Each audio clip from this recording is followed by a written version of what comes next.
Okay, guys, we are live. So for those listening at home, welcome to the Dungeon Musings YouTube channel. My name is Kevin Madison, and I'll be your friendly shop steward today, because today we're carrying on with our ongoing campaign of playing Paizo Publishing's outstanding fantasy RPG, Pathfinder 2nd Edition Remastered.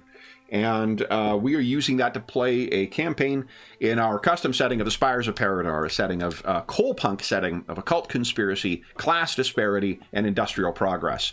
And with me today are the stars of the Spires of Paridar campaign, the Illuminators themselves. I'll go the order I've got you guys on the screen here. Why don't you tell us who you are and who you're playing today? First up, we've got Darren. Hello there, I'm playing Dr. Adam Ersprung, who is a created flesh warp inventor, and as always, he's got his trusty sidekick, Igor Mark 6 with him. Nice. Next up is James. James, I'm playing Sally Dumer, the ancient scale Azarketi monk, who's just wondering if Adam has got, Dr. Ersprung has got Igor 7 in the workshop yet already. Nice. And last but certainly not least is Ingolf. Yeah, hi, I'm Ingolf. I'm playing Basil Rathbone, who is in Hisoki Investigator. And I'm not sure whether this isn't truly Igor Mark 7 already, but I don't know. Maybe even I was confused in counting, so. Could be 6B. Yeah, 6B, yeah. Nice. All right, guys. So last session saw more developments in the case of the Queen of the Veiled Sun. What do you guys recall from last time? Let me grab your tokens, and I'll move you over to your office. Yeah, last session we started off at the Order of Saint Sylvester with Lord Sergeant Reginald Griffin. Yeah. And after a bit of a debate with him, Adam and Golag decided that we would escort Miss Vesta King and basically give them to take her into, well, a form of custody, I suppose, while she's affected by whatever she's being affected by. So they were going to look after, they got a doctor there, and they promised to look after and allow Adam access to visit. So yeah, we made that arrangement. Golag was looking through all his documentation back at the office. He was looking for any sort of connections to his homelands, which is where Basil noticed some pages missing from one of those documents or one of the books he was looking at. And it had that imprint of the rose that we'd seen before, the symbol of the rose. It was Golag's mother's lover, which we can say as much as you like today, because Sean's not here. But yeah, he'd had a broken black rose that he'd shown us previously, and it was similar to that, but it was. Yeah, these pages were missing from the book. And that seemed to trigger some sort of strange effect on Golag, because he started writing without sort of noticing, or he seemed to be out of control. He was writing with his, I think he's left-handed, I think he was writing with his right hand without even noticing. And he'd written the word claim. And then he withdrew to a sort of darkened room to sort of concentrate and try and see if he could fathom out what that was all about. And sort of 10 minutes later, when we went to investigate, there was writing all across the room. Claim your throne was written everywhere across the room. And he had no real recognition of sort of doing it or what happened. So that was quite puzzling. We hadn't got to the bottom of that yet, but after that we then decided we'd try and get Miss Vesta King taken to the order. So we visited there, tried to explain to her mother that it was going to be best for someone else to look after her until we could try and work out what's affecting her and something that's trying to take control of her. and she actually made an appearance while we were talking to her mum, and again shown some quite worrying sort of signs of being controlled by something else, sort of unnatural sort of movements and things that she did, with blackened eyes and all sorts of horrible things. We managed to I think I gave her some sort of sedative or something and knocked her out, and we did manage to take her to the order. Sally was able to collect the latest painting that she'd been working on, and again it had big writing across it, "Claim your throne," on the actual painting itself. So that seemed to be pretty prominent in the last session, this "Claim the throne." And then I think we travelled back to the office, and that's where we was met by someone waiting for us, a Mrs. Noreen, is it? Noreen Carrington? Annabelle Carrington's wife? Yes. That's it, yeah. And she basically dropped the bombshell that Annabelle had gone missing. And that's where we left it, I think. Anything missing from that, guys? I'm not saying there is a... Very comprehensive. Okay.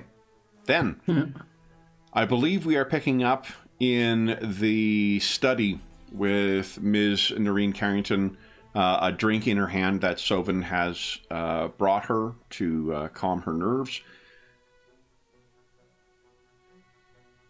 What do you guys wish to do? My first idea was to ask her for her hairdresser, but that seems to be wildly inappropriate. Miss Carrington, when did you last see Annabelle? Annabelle was home yesterday, early evening. She was following a story. I did not know the full particulars of it, but she did mention that she had...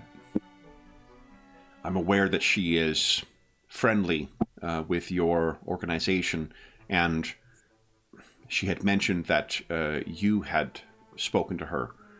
I am not certain as to what it was that was discussed. She had a meeting with another contact in connection with her previous, I believe, the same story, but it is unlike her to return when she says she is going to return, and she is, when working on a sensitive topic, she can be quite cautious in sharing information with me. I take it that it is for my own safety, but it is now well past when she should have returned, and it is unlike her to... She seemed worried when she was going. I don't know who she heard from, but we had a messenger arrive. She did not share the contents of the message with me, and she took it with her when she left. So I don't even know where she's gone nor what she is working on. But I do know that she met with you, and I'm hoping that you may be able to shed light on what she may be doing and where she may have gone. I do know I did meet her, and she told me who she was meeting later that day, but I believe that went off uneventfully. But did you see Did you perhaps... speak to her afterwards? Not afterwards, no. Just out of character, remember that you did follow her to that place. I did, but I didn't speak to her afterwards. No. She looks very, very, very concerned. She says, oh, then I don't know where she could be, and it is so unlike her to... She seemed in such a rush and was insistent it would not take long. Okay. So in the timeline, does that mean she went disappearing that same day or a following day? Yeah, it would have been that evening. That evening. And you didn't happen to see who delivered the message? A courier service. I did not... Forgive me, I don't know that. I assume it was, but I don't know. Annie is the one who has the eye for detail. I am a chemist by profession, and my focus is... I do not take in the world as she does. Or I assume you and your colleagues do. I should have seen. This is not at all your fault. We will certainly take it on ourselves to follow up and investigate and retrieve her wherever she may be. As she looks, what will you do? We will put out our feelers and try and find where she may have been and who she may have spoken to over these last days. We have our connections, and we will do our utmost to track down all the potential leads. Why don't you give us a diplomacy check, please?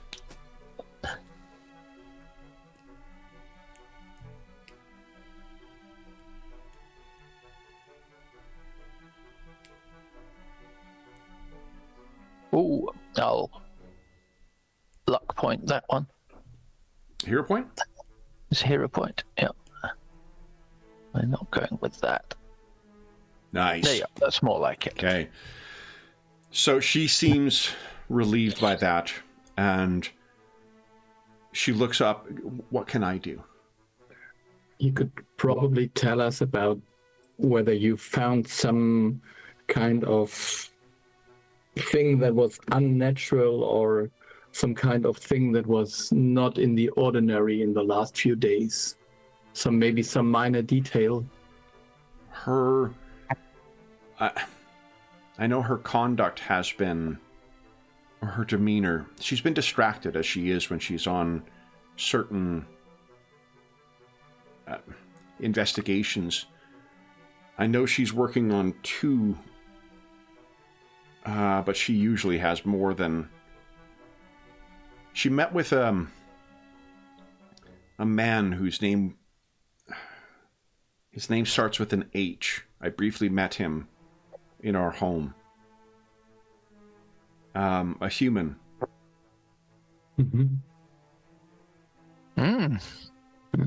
I don't know what that was in relation to, but that was within the last week. It is unusual for her to meet with witnesses or potential, not witnesses, potential sources in our home. But bearded? Maybe Harrison? Harker? Anything like that? Harker. That is the name. Yes. Yes. I don't recall his first name, but he was introduced as Mr. Harker, which she often does when dealing with the muddied sorts. They prefer that sort of deference from the press. And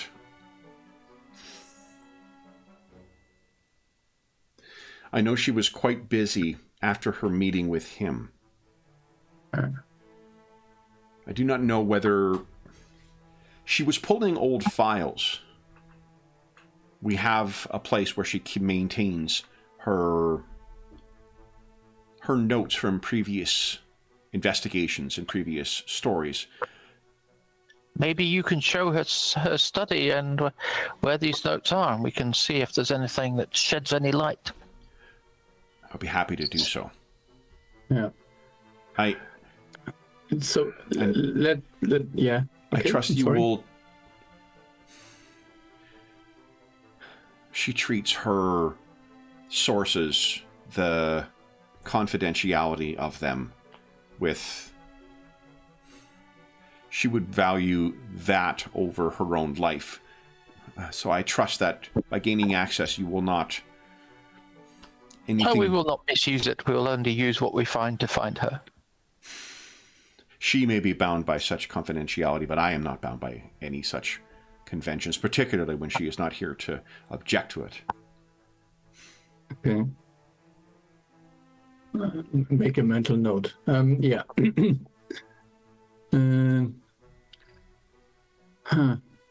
So, looking at her old files, we have some kind of idea what one of the cases is she was working on, because Sally asked her about one of those cases. So, I'm pretty sure that we know about one of those, but that is an old case related to some murders with some certain symbolism. But you said she was working on another project as well? Another story, yes. Yeah, okay. I do not know what the particulars of that. The older story was one she kept to herself, and she did with the current project. Both were treated with the kind of secrecy where she is fearful of those she is investigating knowing. And so she keeps the information from me as well, so that I might not be... She does it to keep me safe. Yeah, and she's very wise to do so, yes. Have you been to her office yet and seen if she has a diary or any information that what No. she's working on?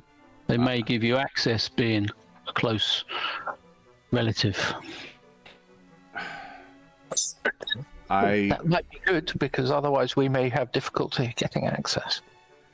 I do not think that her employers will put much stock in my relationship with her. Her work is viewed as, I know she has a particular sense of professionalism about herself, and as do her colleagues. If you could convince them that it is necessary, that she is in trouble, you must understand, I've hosted these people for dinner. We socialize with them. I know what they think of when we express concerns over their safety. This is, I think, in part, some reason why those Annie and her contemporaries engage in such investigations, is for the thrill. But I could provide you the name of her editor. Oh, yes. Actually, I was wondering, didn't we know the editor or someone in one of the first adventures? Wasn't she the second person I spoke with at the Paridar Times or so? I don't know. I don't think so. Yeah. Let me take a look through our names here. Maybe I'm no. I misremember. That was about the You might be police. thinking of the Odie Winters. Yes. The Hobbit that worked for the Daily Mail. There's the halfling that worked for the Daily Mail. Yeah. But there is, it was Odie Winters was, I believe, the captain, and then you also Yes, had yes. because you did have somebody, one of the Constables. yeah. Yeah. No, that's fine. Okay, let me get a name for you though. Yeah. I think he should be called Perry for reasons unknown.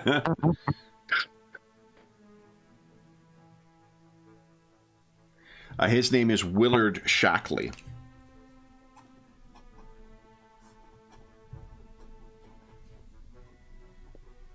Willard Shackley. Willard Shackley. Okay. I'll put it in chat. So I'm sure, again, we all played varsity, volleyball with Willard Shackley, but he is the editor of one of kind of the features section of the Paridar times. Yeah. So interesting, very interesting.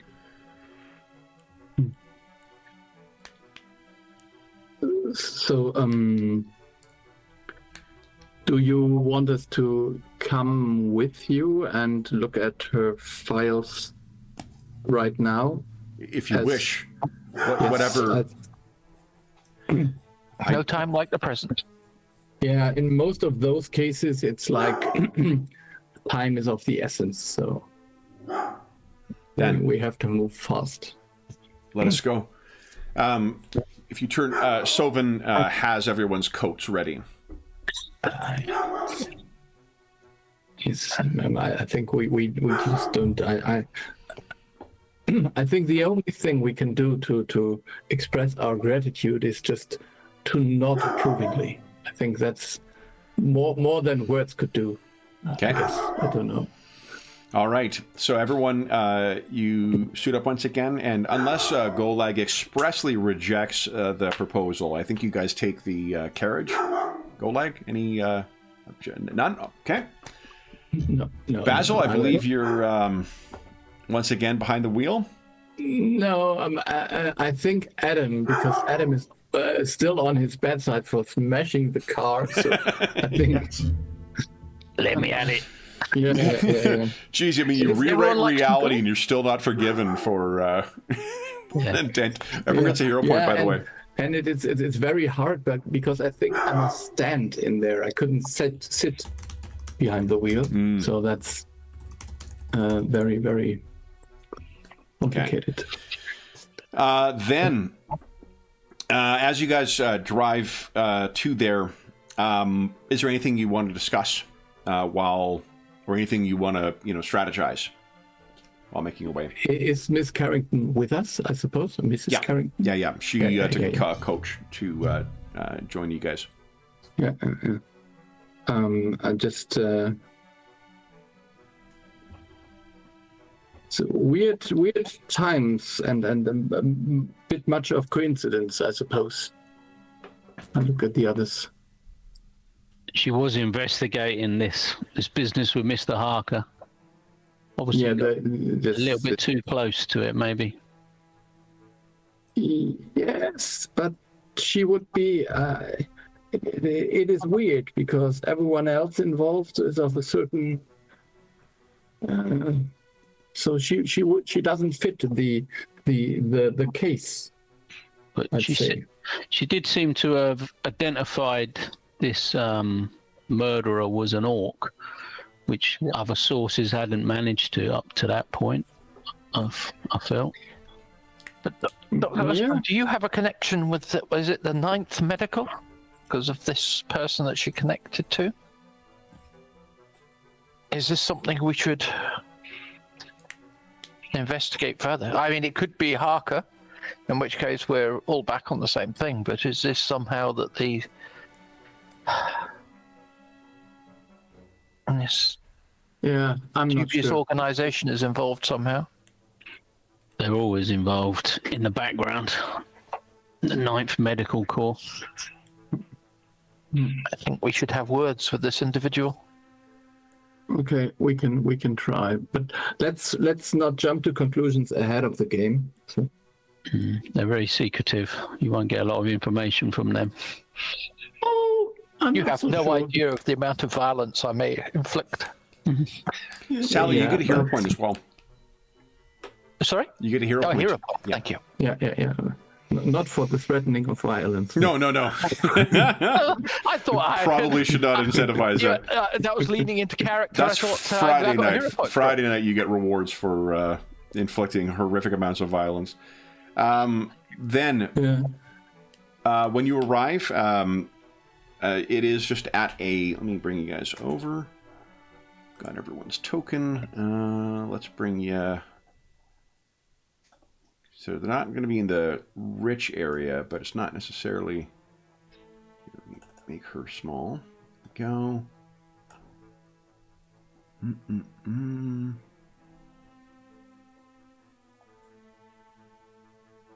Let's use... this one. We haven't used this in a while. Is that it? Yeah. You guys are huge here, my goodness.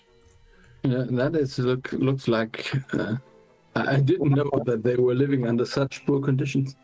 Well, this is quite medieval. Oh boy. Yeah. Hold up, let me get maybe oh, here we go. It looks much nicer. Yeah. There we are. Okay.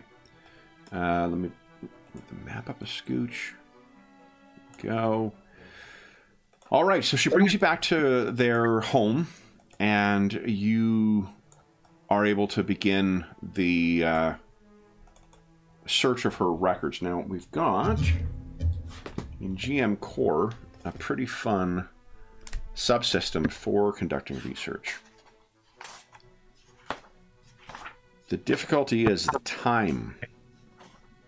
What is it you guys are looking for here? And how do you plan on going about trying to identify it? Oh, yeah, I think I could look through it because I'm uncannily fast with going through this amounts of information. So Okay, let's see. I guess I had a feat for that. Oh, let's see. Yeah, let's see if I find it. I've got completely the opposite feat. For a search. Takes longer. Okay. Let me find it. Wait a minute. I'll be taking the slow approach. Okay. Excite. Keen recollections. Connect the dots. No, that is this. Maybe I did not take the feat. Or something you considered but did not. Yeah, or maybe I changed it out because it didn't. I'm remarkably skilled at this. Oh, hang on.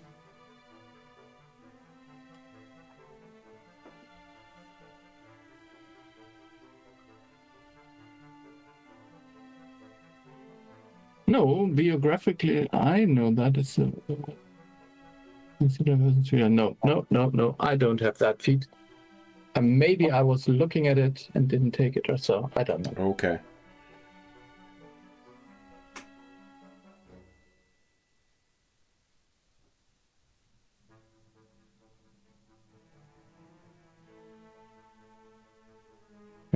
So I'm just reading over the rules here to make sure I'm not missing anything. Okay.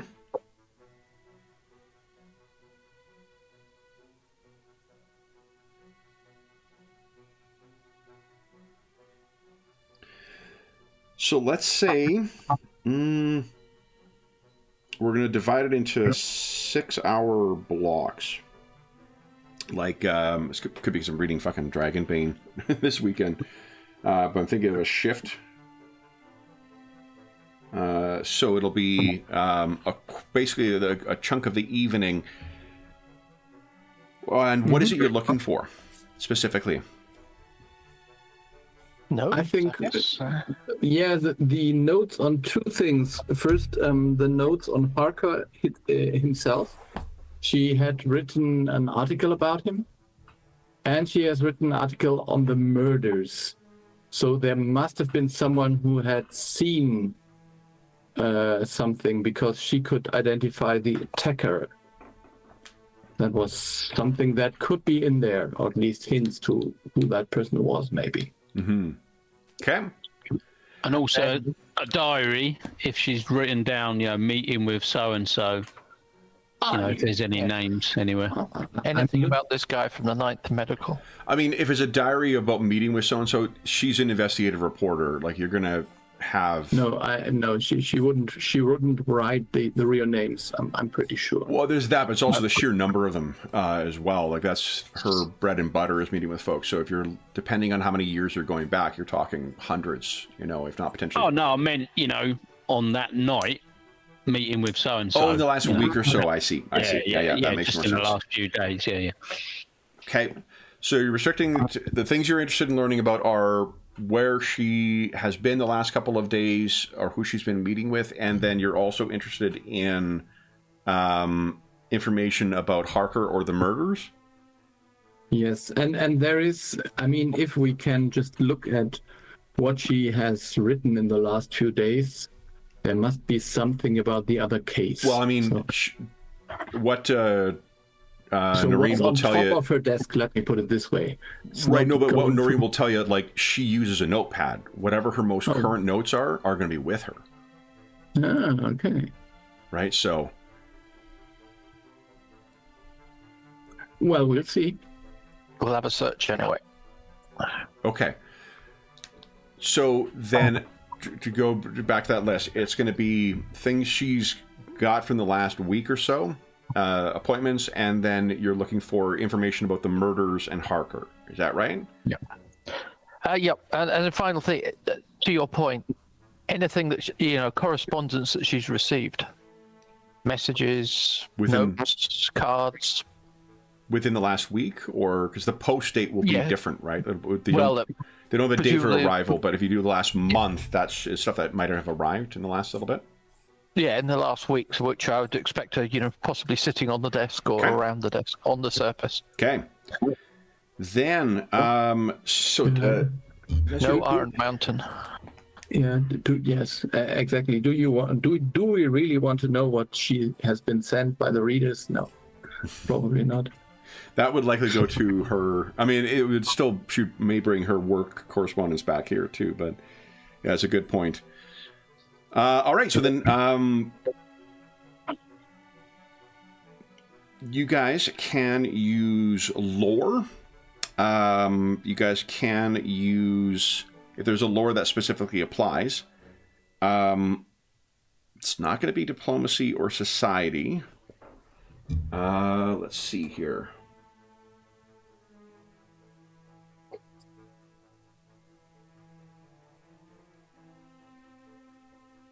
I think I'd buy occultism as trying to decipher certain kinds of script.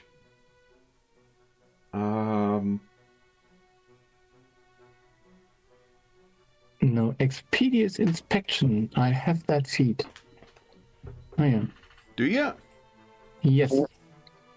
But I don't know what that exactly means. You observe and assess your surroundings with great speed. You can recall knowledge, seek, and sense motive with more speed, I suppose. I don't know. I will find it. I'm sorry.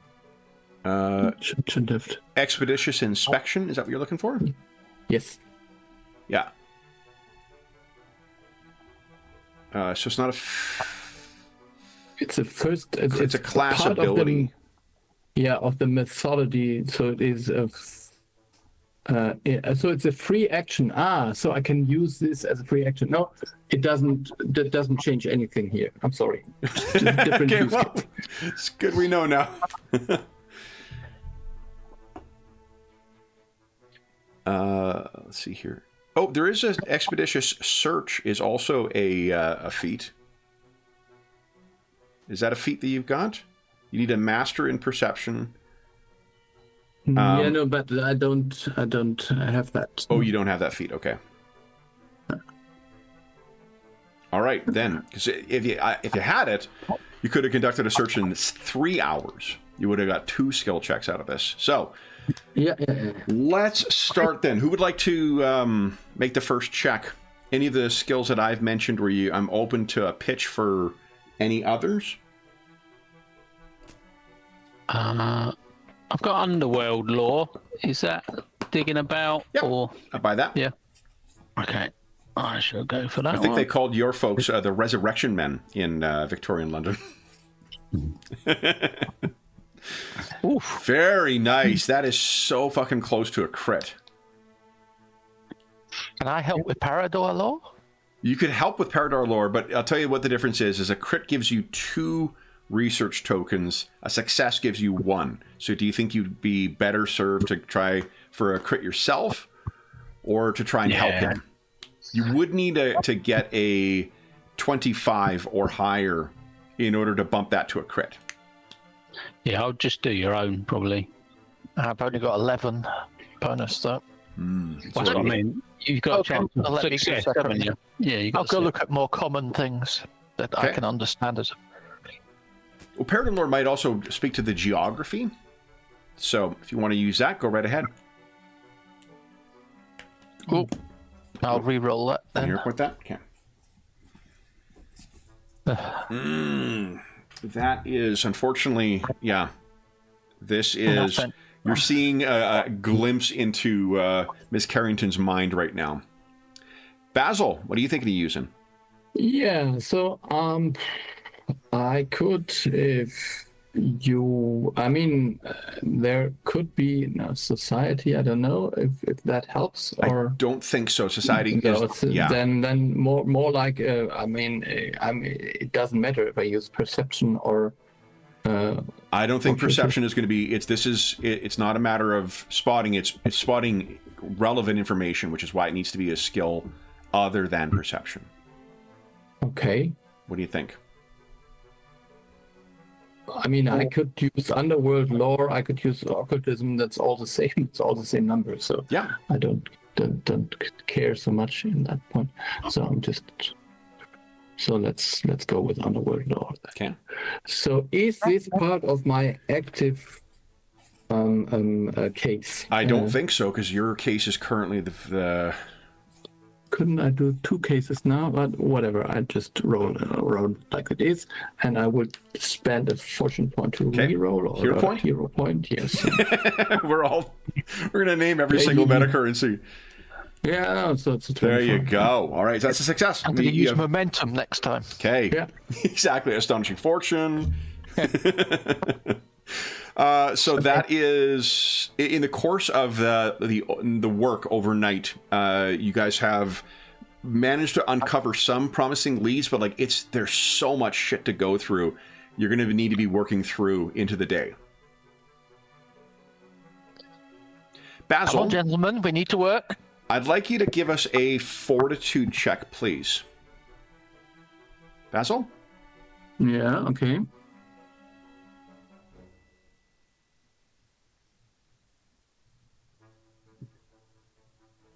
Yeah, I think I will hero point that as well. Okay.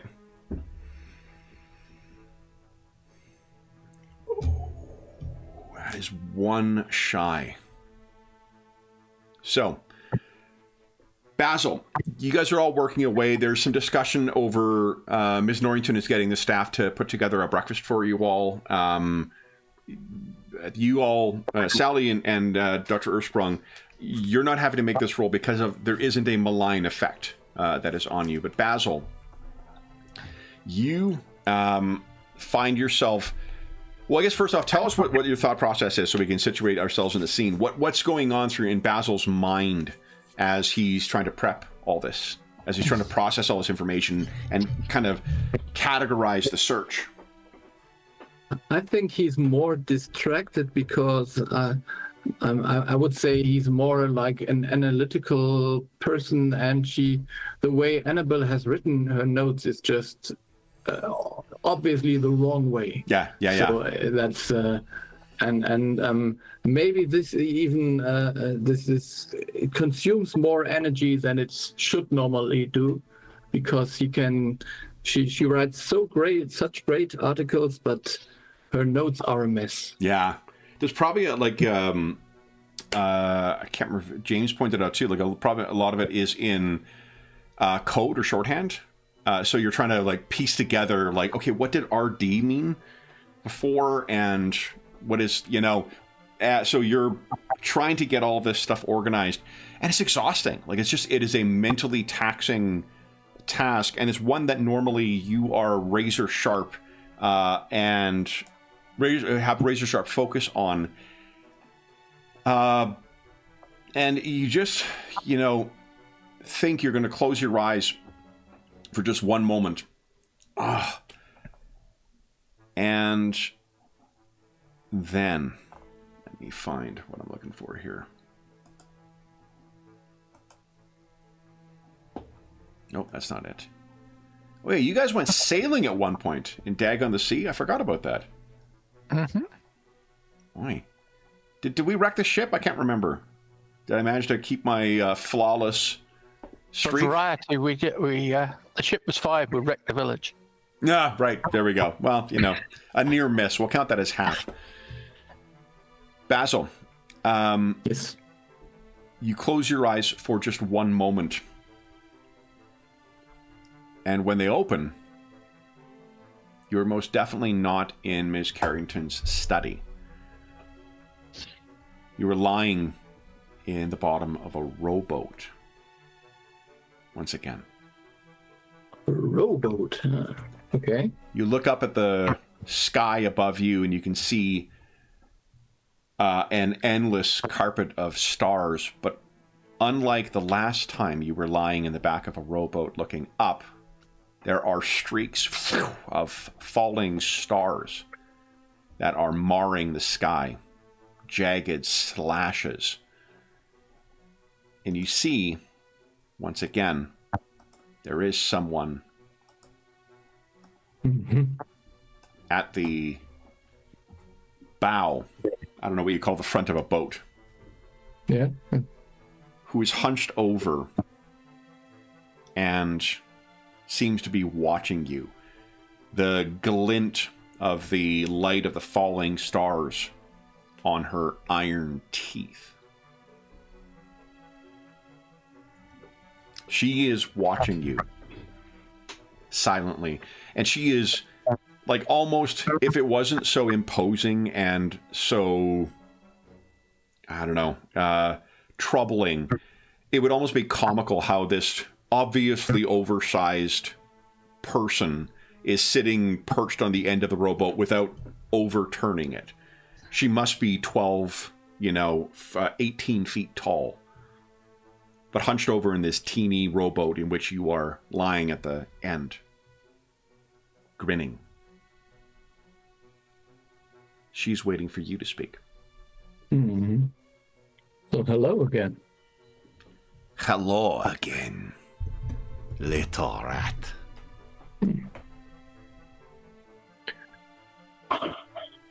So,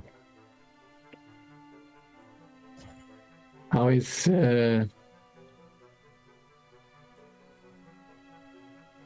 your assessment of the situation of Paridar? Oh, I am quite worried, little rat. Yes, me too. Oh, I know. The troubles on your shoulders sit so heavily they may sink this boat. And I feel your burden. And so, though you reject my generous gift, I return to you unbidden. And she leans in, and it's really as she kind of hunches over, that arch in her back, there is the smell of old, dried, but improperly preserved meat that comes off of her. She gets in close. You see there's little bits of flesh in the grin, the iron-toothed grin as she leans in. One of her wicked iron fingers comes over towards you, and it's the size of like a butcher's cleaver. Mm-hmm. I worry for you so, little rat. Yes, and I worry for all of Paridar, and I don't know about your realm, whether it is in danger as well. No.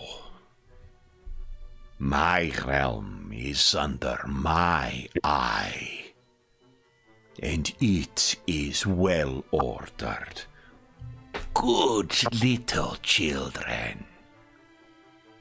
But Paridar, such troubles, so many things competing for your attention. Surely, little rat with little shoulders, I could help. My shoulders are mighty and broad. I would take you to my bosom, rat, and keep you safe. I have no doubt that you could.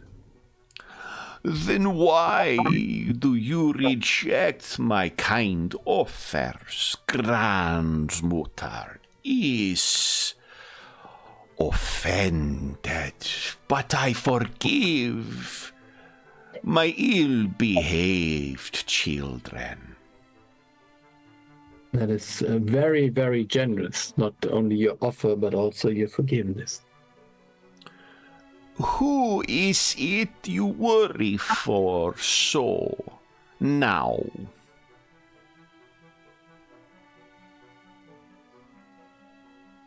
All of us. Oh, yes. So I'm not worried for one person only. I'm worried about that the city is vanquished by one or the other terror that haunts us. She gestures up and sort of like moves herself up so big that she's almost like the shadow is engulfing you, and she points up at the streaking stars. And she says, "You are right to worry, little rat. You see them scratching at the walls to Paridar. Yes. Bring me, and I will make you safe. Those under Grandmutter's care need not worry. I am a fierce protector."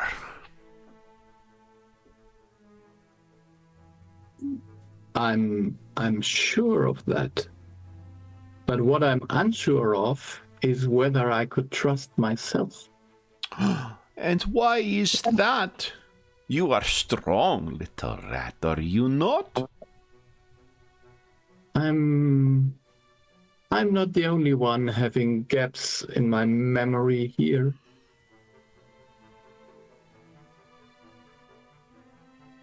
So, I'm not asking why, but do you know how the war ended? That grin gets even bigger. You ask something of Grandmutter. Knowledge comes at a price. Yeah. She leans in even closer than before. Her eager hands grab the side of the boat, and you can hear the wood of the boat is just like straining as her massive hands get in. She leans over you so that she's almost leaning down on you. Will you pay that price, little rat? The grin is still there, but the menace is palpable. Yeah. Just, I don't know if I even could pay your price. If anyone even could pay your price. She begins to lean back. Oh, not yet.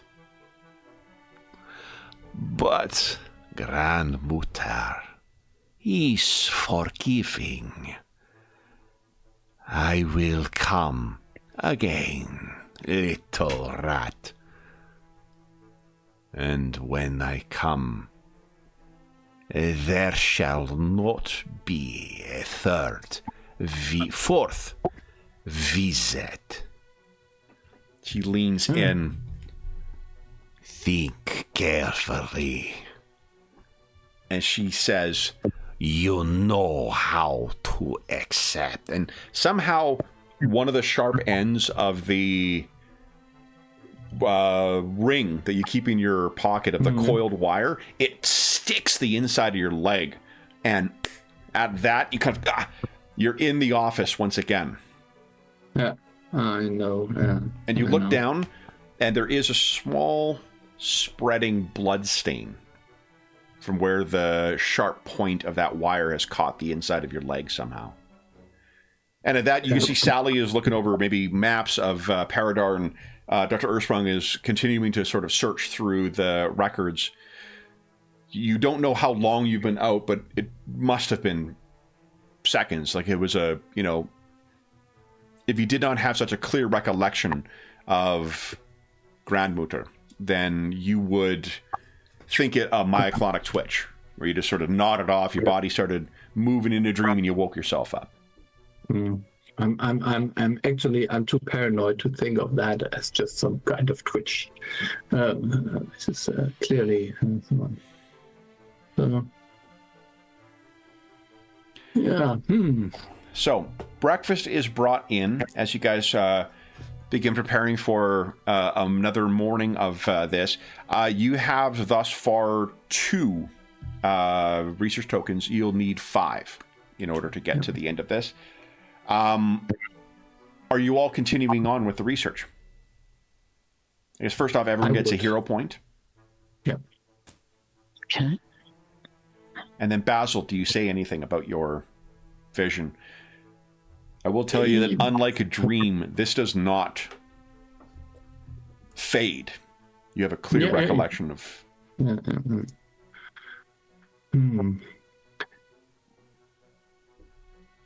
Do you... It seems like Oleg is not the only one having some kind of epiphanies in the night. I was once again visited by that ancient evil hag that was once the opposing force in the war. She seems to want me as one of her minions. Oh my. Dr. Ursprung, I think you probably noticed the... Just from your... I mean, I'm not sure whether you wear dark clothes or light clothes, Basil, but if it's like in the illustration, you may see that like somehow Basil's managed to cut himself because there's a little blood stain that is... Yep. And is she managing to actually interact with you? And he'll be looking at like sort of blood. She can definitely hurt me. So you see, there's a little wound she caused to remind me. So You must be cautious. There can be no good that comes of these dreams or these interactions. They're not even dreams. No, I'm sure of that, but then again, I don't know how desperate we will become. You don't think one of the professors may be able to help block this attack on your mind or some sort? Well, I can try to speak with Watson Fowl, but I guess this is beyond his scope. Remember that our whole city was at war with her kind. It's not like we won the war so easily. My recollections of the war are horrible. And did I notice Basil in this sort of dream sort of state? Or was it while I was sort of busy investigating these notes? I give us a I'm just wondering if I can sort of determine when he's sort of in a trance or whatever. Yeah, give us a rather perception than check. sleep. I'll tell you why, because I think, like, in this case, it's a matter of catching it. If you caught it, you would have no difficulty interpreting it with your medicine. Yeah, I think that, you think of it for a second. You did look over, and there was just a briefest of seconds. Basil has just that, like, constant, sparkle in his eye where he's constantly kind of looking around and drinking things. It's a thing of his personality and character, I imagine, but it's also part of his class. His class gets to automatically pick up information when they encounter those things. So it's like, I'm not sure. It's the only time probably you have not seen his eyes, moving around and drinking in everything. But were his eyes still awake? And were his eyes still open? Was he still awake? He was. Yeah. Or looked like. It appeared to be, yeah. But sort of affixed. Yeah. Maybe I should try and wake you from this trance next time to see if we can break it if we needed to. I'm not sure she does not have the means to find me another way, but yeah, we could try. But I think she told me either I say yes next time or else. Well, this is what I mean. If I see you in this state again, I'm concerned that she may not let you go. You might not have an option. Yeah, that might be the case actually. Yeah, yeah, we'll see about that. We'll see about that. But I'm deeply concerned because she seems to believe what is happening to Paridar is not affecting her, and there seems to be some kind of I can't believe that it does not hurt her, or it will not hurt her. But is she from another realm, like these all clans? I suppose she is. But there is no. I can't say for sure. It seems to be like Paradise in the hub of all these kind of realms trying to come in from the outside. And is she using this weakness in the Spires to reach out to you, maybe? She pointed at the stars above, and she says, "I have much reason to worry, but if I would follow her, she would protect me." But I'm not sure she could actually. Mm-hmm. I think her influence here is large, but it is not such a manifest thing like with the other realms. They gain a foothold here, but it's not. It's just a first foothold, and as long as we're here, we can try to prevent them from becoming more. So she's asking for your permission to come to Paridar. Is that I think she's asking for permission to and to use me in some way for her plans. Do you think that she's maybe using Vest, the king? Is she the one that's behind this? I don't think. I'm 100% sure that her magic is a different kind of magic than what we saw with the shadow binders. And I'm also 100% sure that they might be as it might be like she's on the level of Golag's mother, or the Zorak, or someone else of this kind of almost, I don't know, let me call it demi-godly power.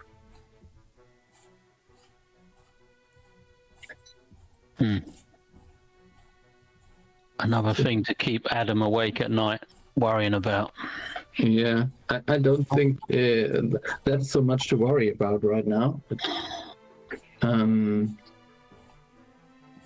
I mean, I'm pretty sure that she will help me, and she will actually help our investigations, but I don't think it's worth the price, because I think the price in the end will be either myself, that would be a smaller price, or the city itself, and that would be the ultimate prize. Is that a short joke, Basil?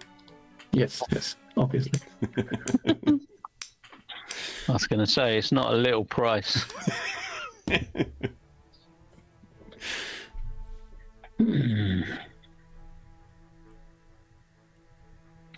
Okay. Well, let's push on with our investigation here and think about it. What we can do. I wonder. Sometimes I wonder. Each of us is somehow connected to a danger that might shatter the whole city. And I don't know. It's like some ill fate has brought us together. That's one way to talk about your employer, but Yeah. Well, he's ill-fated, I'm sure. But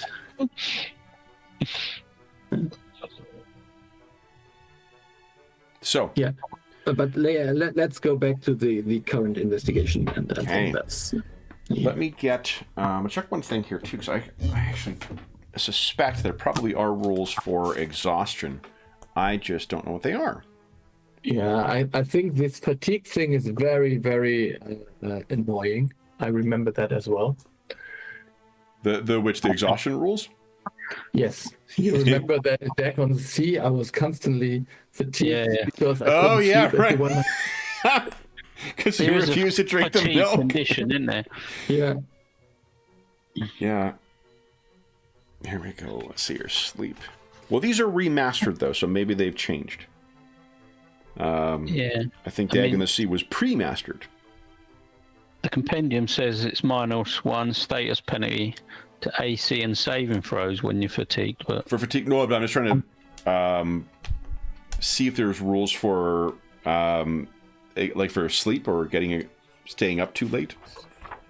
No. Because there are. I think you have to do some kind of saving throw after not sleeping. Yeah, I think it's just. That's what I'm thinking. Like, I'm sure it's. Ingolf, did you manage to roll successfully on Saturday morning? I did. Yeah. So I actually slept till noon, and then it was okay. I had the fatigue condition all of Saturday. Yeah. It's also known as Dragon Ash. Yeah. No. I was. Yeah. I thought it would be worse, but no. Saturday was okay. Today was worse, and I had slept a lot more. I don't know. Okay. Real life does not follow these rules, I suppose. Yeah. All right.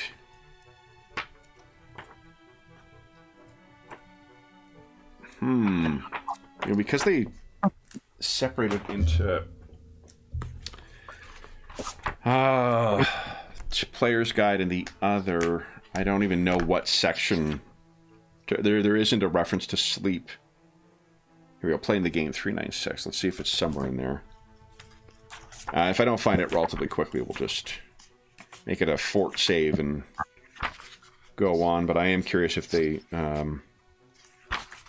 have turned their mind to it. Let's see here. There's damage rolls. Okay. Hit points. Instant death. Hold on, guys. I'm going to mark that page.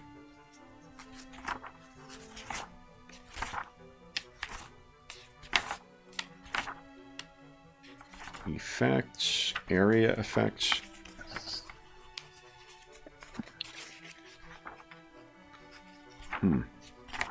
Perceptions. Exploration mode. Here we go. There's rest.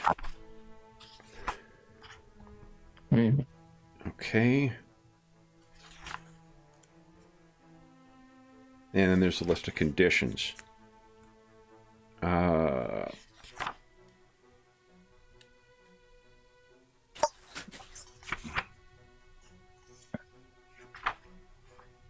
Conditions related to dying seems a little bit dire. Yeah. Can't use exploration activities while traveling, such as... Okay, so fatigue gives you -1 to AC and saving throws. You can't use exploration activities while traveling when fatigued. This is you get rid of it after a full night's rest, but it doesn't tell you. Yeah, that's all it says in the compendium. Yeah, shoot. I'll take a look in... well, let's do this. Why don't you give us a...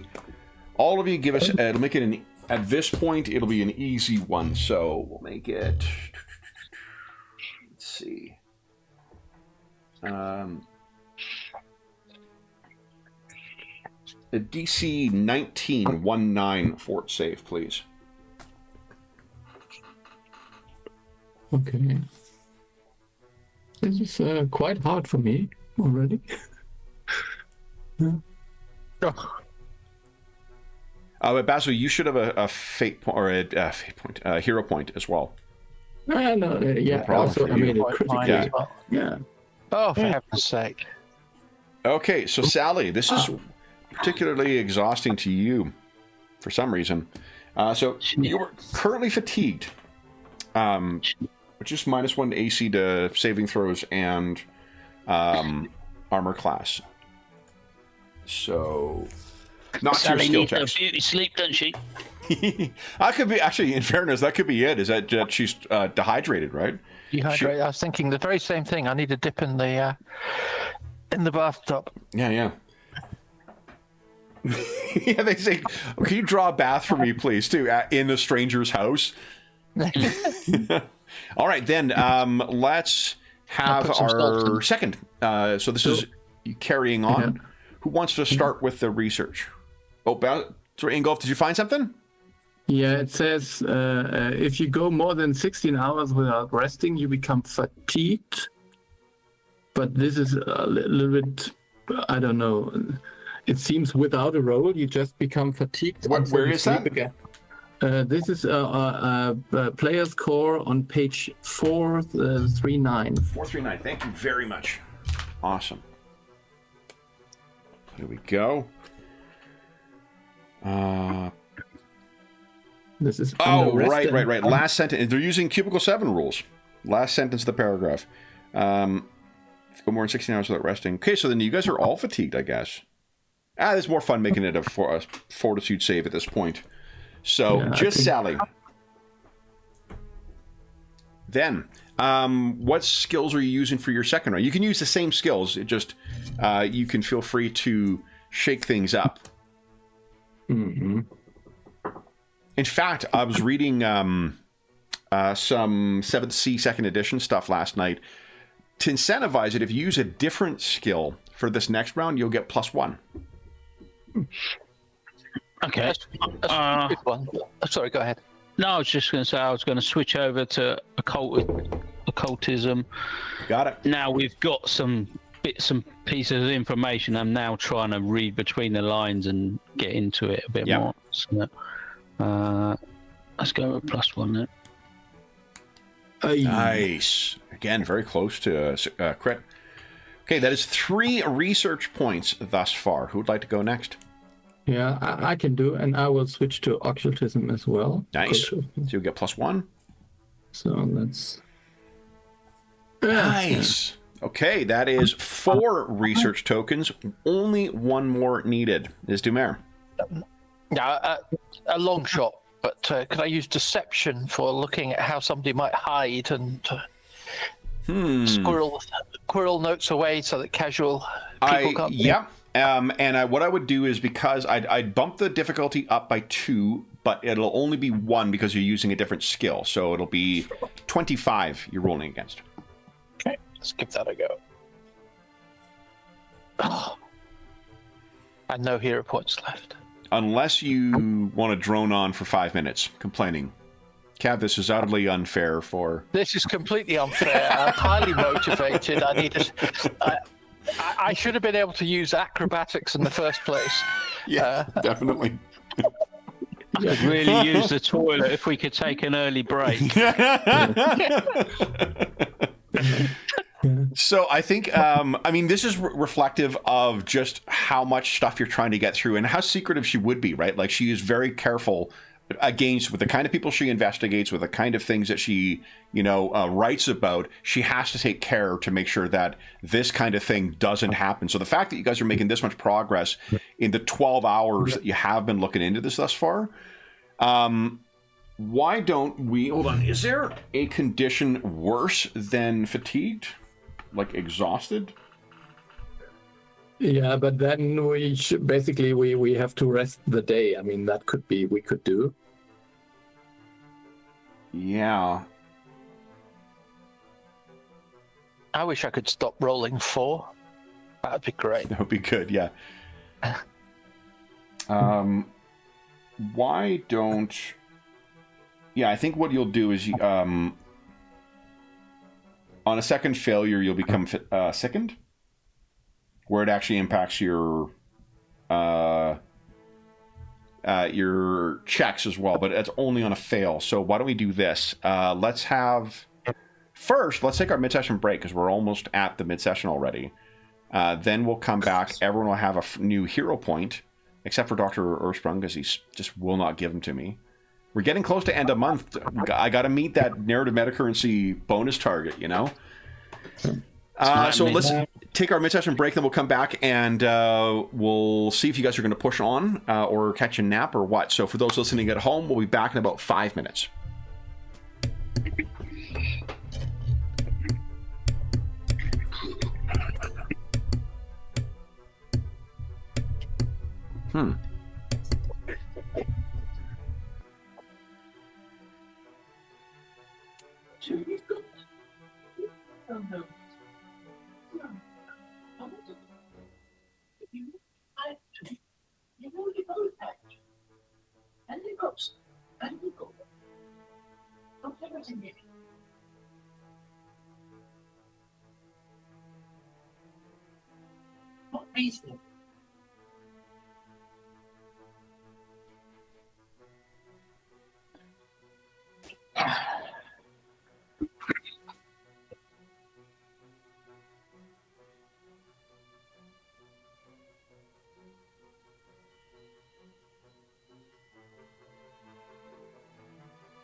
All right.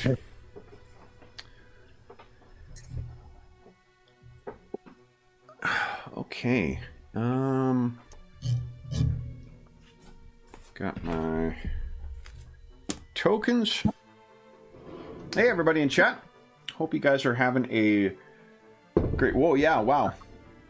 There are a lot of icons in here. My goodness.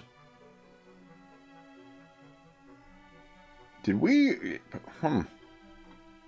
They've got a bunch of new emojis and stuff, I guess, added to chat. You're on a mission. Well, you're succeeding, I'd say, THX. Holy smokes. They're trying to work out how to get XP. And the emoji seems to give them XP. For what? For leveling up in... I don't know. They're trying to work it out. Yeah. Leveling up in chat. You know, I should, now that knowing that that's the case, I really should address, because I think we can set our own, you know, tokens and whatnot for it too. And I mean, it does cry out for a fang dragon for sure, as a possible emoji. All right, so we are all back. Everybody gets a hero point, except for Dr. Ursprung, because he's been very cautious with his spending of them. Yeah, I think I'm only at 1, so I think you wanted to give me another one. And I have. Well, you got one at 12:30 that you did not mark down, and then you really? also get one at 1. Yep. Yeah, okay. Yep, you missed one. And then I won't complain. No problem. For what's about to happen to you, I mean, I don't feel bad about giving you another. I mean, never mind. There's nothing that's going to happen to you, I'm sure. Yeah. Grandmutter, she is very forgiving, as she said. Yeah, I mean, I'm tempted just to accept, to find out what's going on. Yes. That would make Grandmutter very happy. Yeah.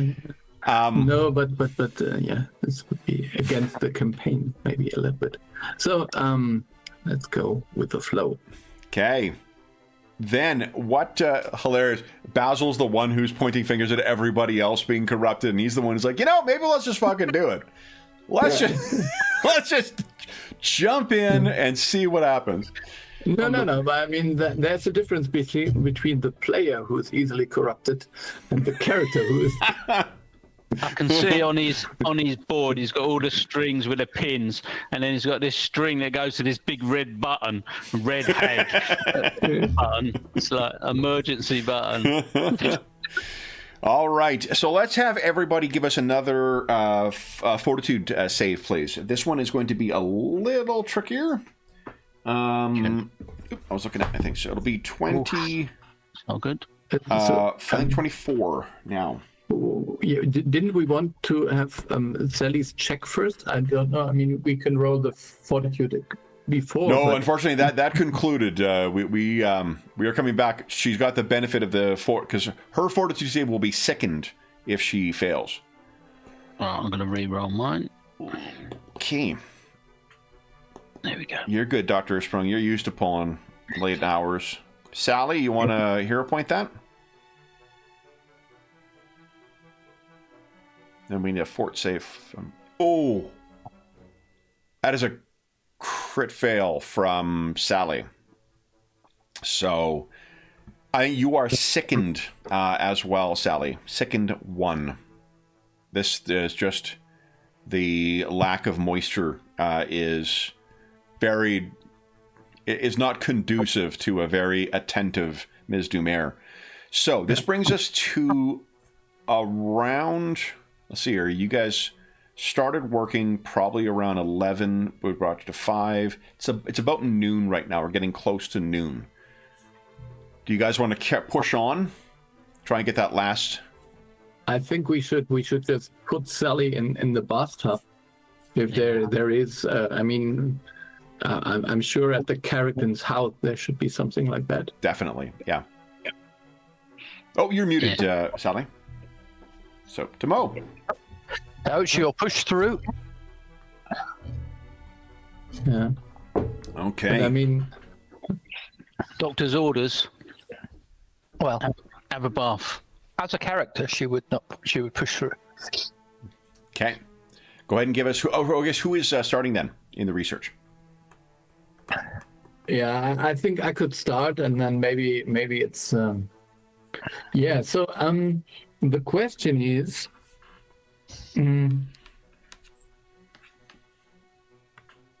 If we could find something else that could help here. You could go back to your original. Like, you have switched it up. So if you want to use Underworld lore once again, that's totally... Yeah, okay. Yeah, totally fine. Okay. If you do want to try and find something you've never used, that would give you the +1, but... Or not used yet, at least. Yeah, so I mean, I could go for Arcana there and see if there is some mentioning of magical things. No, that would just be a fail. Yeah, that would just be... yeah. Okay. So, yeah. And I guess red folk lore wouldn't really work, so... Which one? I'm going with that. Rat folk lore? Folk. Yeah. I mean... She wouldn't be the first reporter to draw on the Whisker Network, if one existed. But of course, it doesn't exist. So yeah, I'm sure she wouldn't even know that she is. No, because it doesn't exist. So why, Yeah. But if it did, then yeah, you could use rat folk lore. No, come on. This Okay. would be... You mean I could really use it? No. Yeah, you could really use it. Yeah, absolutely. Okay, so Yeah. then I'm going with... You think red you're the folk only lore, one sure. that the Rat Whisker Network deals with? Okay, Nat and then 20! Look at that. I think there is just, in spite of the difficulties and like you're drifting off and whatnot too, what you find is a singular reference to a... Where is he? I don't have an image for him, but I think I pulled one. You know what? Oh boy. Your contact, Sir... What was his name again? I've got it in my notes here, but I... The one that is missing, or... No, your ratfolk contact. Henri Descartes. Henri No, Descartes. no, this was the other one. Henri, how was he called? I think it was it was the name of the actor, so Yeah, it yeah. should be on. Henri Daniel? Yes, I guess. Okay. Then let me see here, because I did find there actually was a pretty good ratfolk image in the NPC. Actually, a couple of really good ones in the NPC Codex, the new one. And I know I snagged some of them, but I don't know if I actually loaded it. Is it maybe in the PDF already? I don't know. Oh, it's definitely in the PDF, but I've actually I pulled images from the PDF to use, because there's a surprising amount of ones that are very applicable to Paridar in there. So I have snagged those. Oh. The Henri Daniel. Okay, so. Give me 2 seconds. I'm just going to take a look and see. I had a different one in mind. Spires Paridar. Go. Sort by date modified.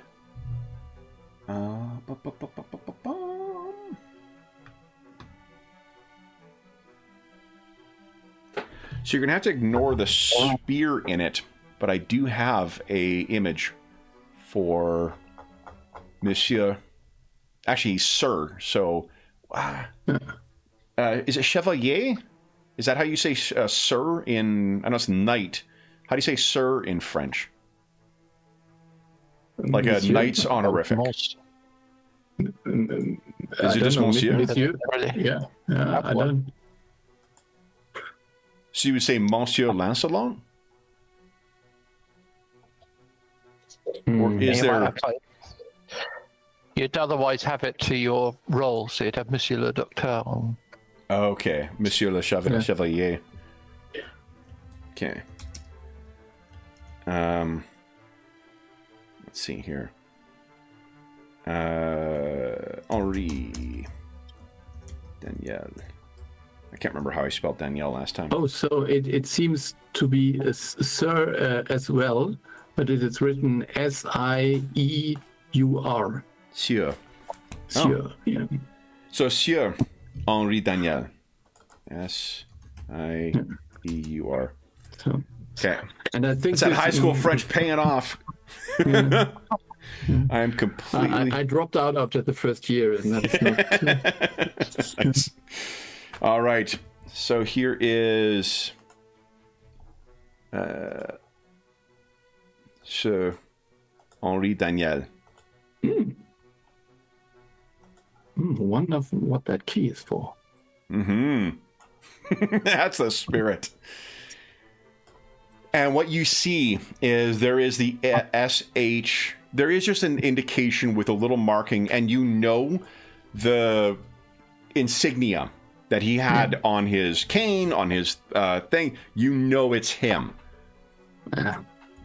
Yeah, and she probably met him also when we were having this this gala for Adam's clinic. So he was there, and she was there. So, and this is within the last week. Okay, I have to visit someone. So what is Basil's reaction for the others to having found his old what is it? Not Frere's brother. Frenemy. Yeah. What would you say? Old ami? Yeah, frenemy. So he's not my friend, but he's also not really my enemy. So it's like we are on this business where we don't even know what our relationship is right now. Yeah. So I would just I would just shut the book and say, well, she has a contact of mine contacted, and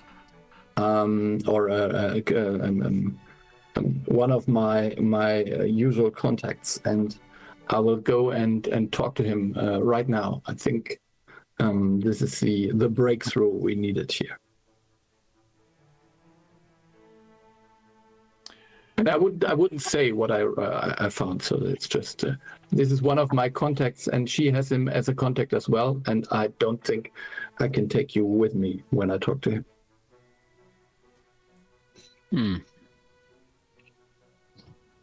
Okay. Well, we'll head back to the office then. Sally can get some rest. Get some moisturizing. Okay. We'll splash some water on your face. You'll be good. All right. So then, Basil, how do you think you're going to go about meeting? We had this dead drop or so where I could get into contact, and then I would just say I need to speak with with him. Dr. Ursprung, while you may have your construction may afford you 2 hearts, you were likewise feeling the exhaustion. Are you also going to catch some sleep? Yeah, I'll probably try and get a sort of 40 winks or whatever while we're waiting for Basil. Yeah. Then, in which case, Basil, would you give us another fortitude save? Yeah. Maybe I'll sleep in after that. I don't know. 25. Nice. You're just... So what is the look on your face as... let's assume that Dr. Ursprung and Sally took the Golag mobile back to the office, and you're in a carriage. What's the look on your face as you're on your way to meeting with Henri Daniel? Yeah, I think I'm tired, but I'm determined to get through here. We need answers soon. Okay. So I think it is, let's see here, where would you meet him this time? Oh, you know where it's going to be? In a canal under a bridge.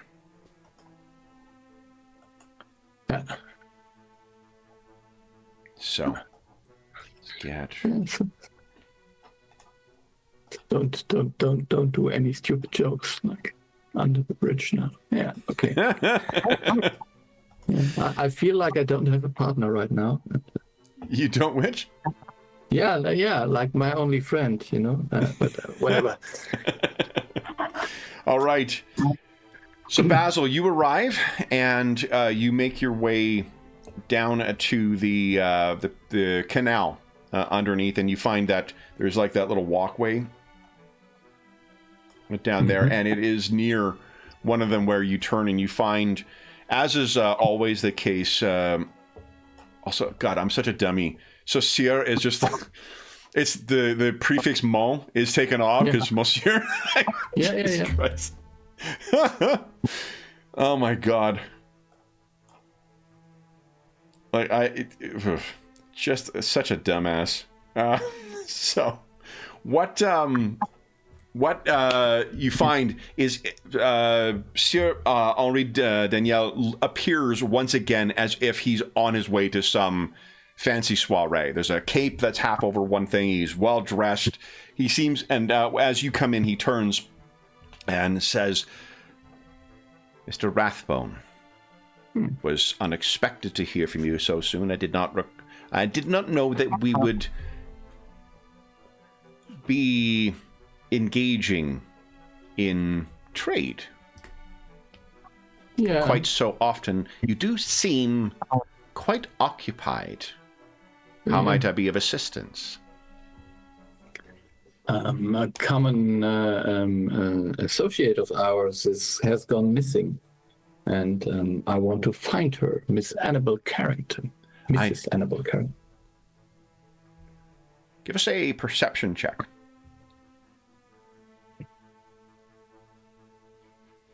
Please. Yes, I will do. I still You have hear it with hero that? points. Yes, come on. We should really just call it something different every time. Yeah, There you go. that is You much want to stunt better. point that, or No. I will.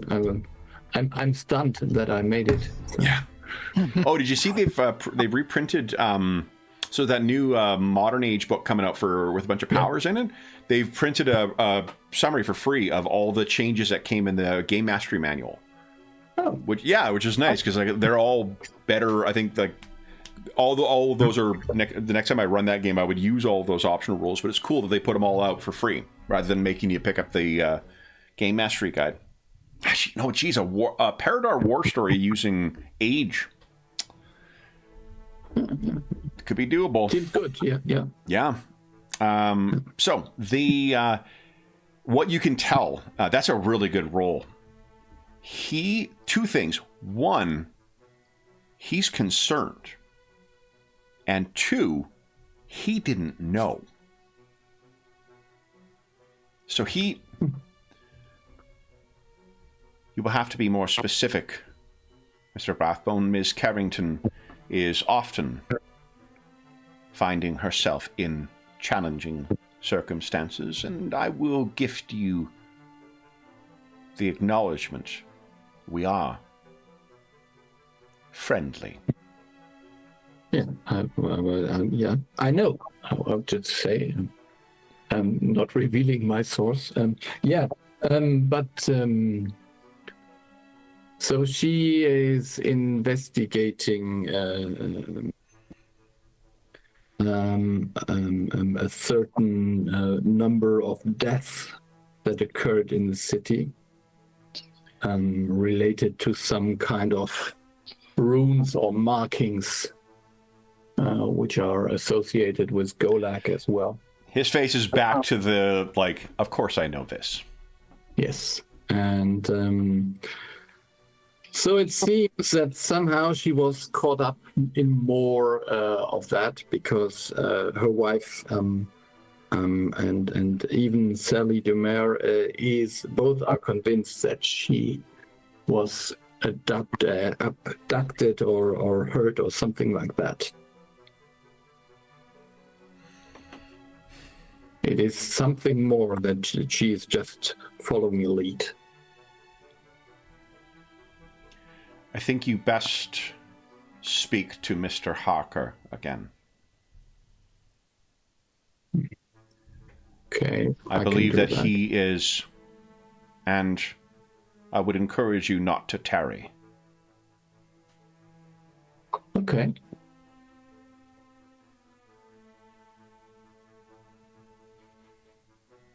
Okay, I see. If he wants to say something more, he doesn't. He doesn't. Yeah.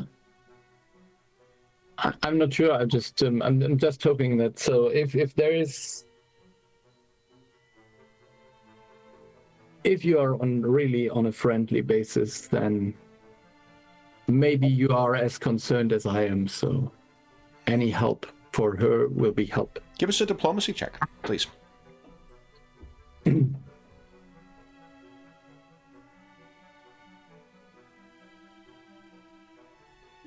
23. You okay with that, or? Yeah, I mean, it won't get so much better. I mean, I can try. And come on, who wants to be stingy with those hero points? That's the spirit. Yeah, okay, so let's go. Nice! Yes, that is much better. Incredible. All right, Danielle. Very well. In the interest of ensuring her safety, I know that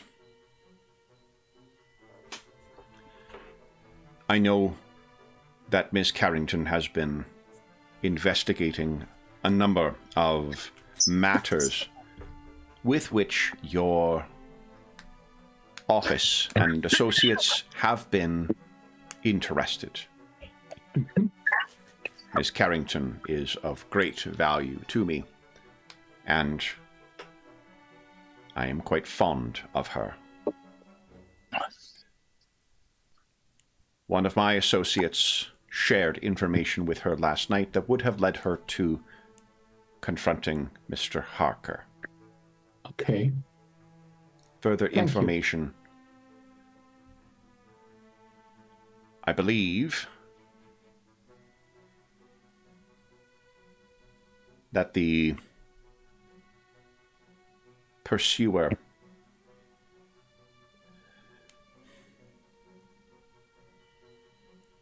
I do not know why the pursuer has not yet directly acted against your employer, the one responsible for these murders. That seems an inevitable consequence. I shared with Ms. Carrington that Mr. Harker would have further information about this, and I don't doubt that she went there. I fear that that may have been the intention of the malefactor, to draw the two of them together. I see.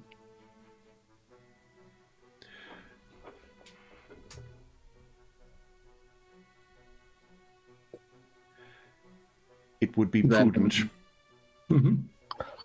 if you seek her out. I take it that Noreen does not know where she is? No. You have Harker's residence. Yes. I would go with great Yes. haste. I'm on my way already. And then he sort of... Anna says, about time. He opens his watch, closes his watch, and I have another engagement. Good day. And he places his top hat on his head. Good day, Mr. Rathbone. Impressive top hat. Good day to you. He flicks the lid, and he gives you the address of the clothier. Yeah, what is it? Not a farrier. Farrier is a horse person. What do you call a person who makes hats? Hatter, maybe? No, there's a specific word for it. I just don't remember. I think it's with an F as well. I don't remember what the name is. Milliner, but these are women's hats. Milliner makes women's hats? Yeah, so this is like top hats are different kind of hats. They are made not out of felt, but no, beaver. Material. It's a lot of cases beaver fur on the hats. We have it's a very unfortunate part of Canadian history. Okay, so then, it's a milliner. It's a milliner. Okay, cool. Really, a milliner? Yeah, I Okay. have doubts, but whatever. Yeah. All right, then. Everyone gets a hero point. Sally and Adam, you've had a chance to get some rest or to get some moisture when Basil comes bursting back through the door.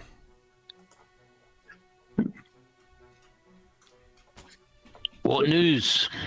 We have to go to Harker immediately. So my contact says that he told he basically has talked to her and gave her information about Harker, which we have, but I don't think Annabelle has. There we go.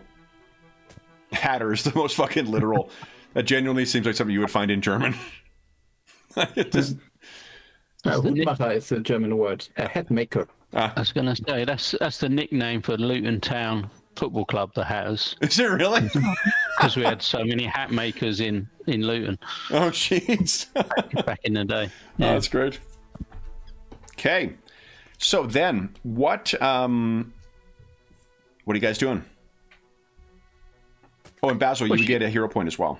And same thing for Sally. She's. Wait, were you at zero, Sally? I was at 0. Oh, and you I've were at come 0. back up to 1. Okay. She's met with Harker before, hasn't she? So. Yeah, but I think she is. She was somehow clued in his role in the orc realm. So I don't know what exactly she told him, or if the person who is responsible for the death has just seized the opportunity to meet the two of them together. I don't know, but she was going to visit him, so I think we should go there immediately. Yeah. Indeed. I will spring out of my bath then. Okay. Then, Basil, did you give yourself a hero point and it's just not updating, or what? You know, I can't click my token anymore. It's not. But I can do it in the hero sheet. It's no problem. You can't click on your token at all? No. No. Well, that's a Now little you bit have much. There we go. Be a little generous there, Basil. Yeah. Okay, so you guys make your way there. It is, by this point, probably about 3 or 4 o'clock in the afternoon. Basil, we need you to give us another fortitude save, please. Oh yeah. Get some sleep on the way. I'll drive.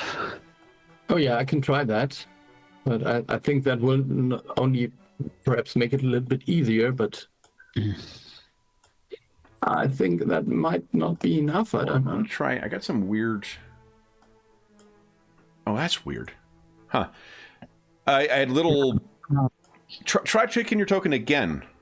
Yeah, no, I can do it. Yeah. It So works. you know what happened? I don't know if you were. It was either you or me. There were little markings on there. So if someone was on the pen tool, there were little markings that are on there that then default as a token. So you might have been clicking on those markings. Yeah, I think I was at the pen tool and clicking on the token. That's why. There you go. Yeah, because then you had little marks on your face, and I'm like, am I losing pixels on my screen? Like, what the fuck is this?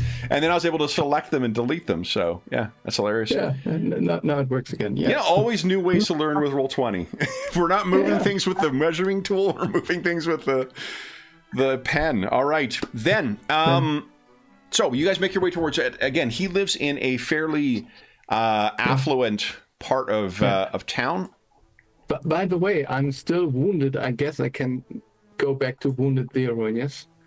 Oh, I think that it's still from the fight we had in this. Oh, yeah. No, you fully recovered. You are, however, going to be fatigued at present. Okay. That's more than fair, yeah. So do I get to move from sickened to fatigued from my... You're completely clear him completely. You spent 6 hours resting. Same thing with Dr. Ursprung. You guys are back on the right at the the top. Basil is on that slippery slope now. You're an aging rat, Basil. You can't keep college kid hours any longer. Jeez. Yeah. You did well, my rat friend. However, now we're on the warpath. Let's maybe use this one here.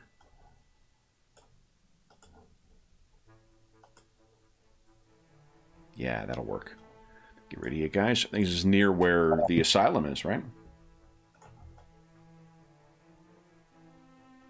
Ooh, looks familiar. Go there and put you guys down. All right, so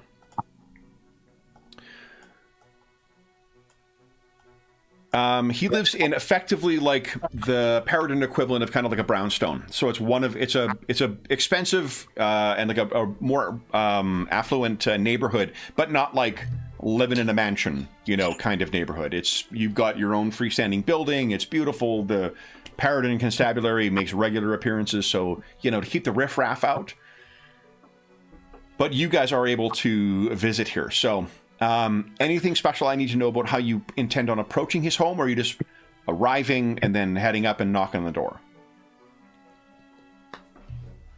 I guess. I mean, Sally, if you want to sneak out and just have a look before, because I'm frankly too tired to be so sneaky now. Okay. I could indeed scuttle up and do my usual of coming in through the roof if I can. Okay. I don't... Do you have disabled device or thievery? You have training in thievery? Oh, I don't, but I do have...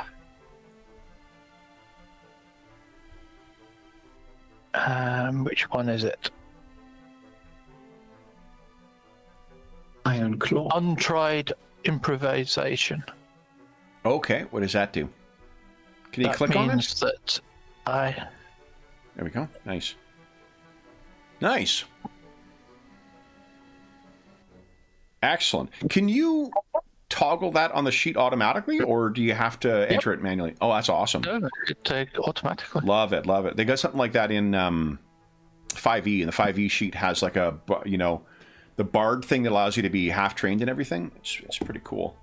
Okay. So I'm not great, but no, but you guys, and I think either. Basil may be carrying thieves' tools as well. My concern would be is that like they're probably it would be locked access from the roof, but you would certainly with a thievery check using thieves' tools, you could make your way in. Yeah, cool. I can just give you my thieves' tools if you just ask me. I mean, if you if I might borrow these. Yeah, yes. I've got a 13 in it. Yeah. Okay. So you get the thieves' tools. Sally, let's do a couple of things here. Why don't you give us a... Actually, the athletics check I'm not concerned about. You're far too accomplished to be able to worry about, falling off the building. Give us a stealth check, though. Let's see how easy you will be to detect. Ooh, well, we're not going to do that. So remember, 24 is the average for your level, but it doesn't necessarily mean that's what everything you're facing is going to be based on. Those target numbers can swing up and down by about 5, depending on the I'll leave difficulty. it for now then, in case I need it later. Keep my point then for later. Anna says it's a trap I'm setting for you. Roll, but, So Anna has said it's a trap I'm setting for you. So I don't know if I'd listen to her. Quit spoiling it. Always on your guys' side. My goodness. So you're able to make your way to the roof, and quite stealthily, as far as attracting the attention from onlookers on the street. Once you get up, you're going to be out of view from Dr. Ursprung and from Basil. What are you guys doing, Dr. Ursprung and Basil? Like, what is the plan for... Is Sally going to reconnoiter and then come back and report, or... Yeah, I think we would just stay in the car, and I could just have just shut my eyes and think a bit while Adam is looking very closely at the street. So you close your eyes maybe just for a moment to this, and then you jerk awake with the sound of Grandmutter's laughter. I mean, surely you imagine that, right? Because you don't remember seeing her again, but that is what sort of jerks you awake. And Dr. Ursprung, you see Basil kind of twitch in the coach. Yeah, I think I'd be sort of almost ready to just like shake him awake when he sort of comes around. Okay. And forgive me, Sally is going to come back and tell you what's going on, or? I think I'll keep an eye on the building from a distance, so we're sort of half a street away, whatever. Okay. And if there's any sort of trouble, then we'll go in. Otherwise, if I see her coming back, then obviously she's got something to report. Okay. So we'll wait for a signal to sort of wave us in or not. All right. Ms. Dumer. Right. I will then work my way down the building Okay, as stealthily as I can. Why don't you give us a thievery check, please? Go along then, come on. No 4s, no 5s. Is that a 4 or a 5? That's It is a 5. 5. You want to hero point that? I will hero point it. Okay. Seriously, can I? There you go. All right. So you're able to get Basil's tools, delicate fingers with these smaller tools, but they certainly work appropriately.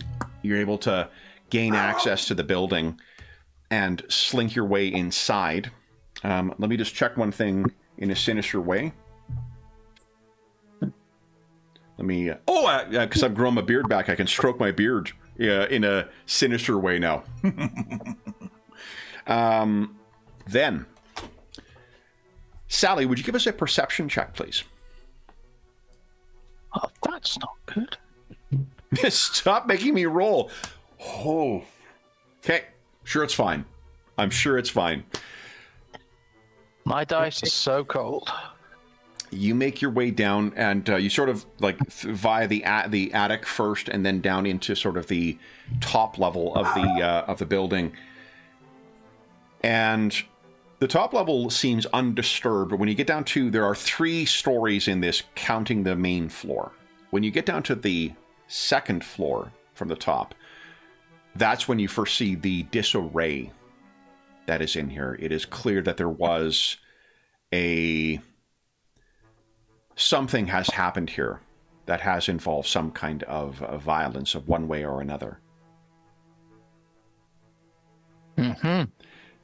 Is this at the front of the house or the back? This is near the front of the house. It would be where the sitting room is, where it brings more sun in from the day, but the curtains are drawn, suggesting it may have been...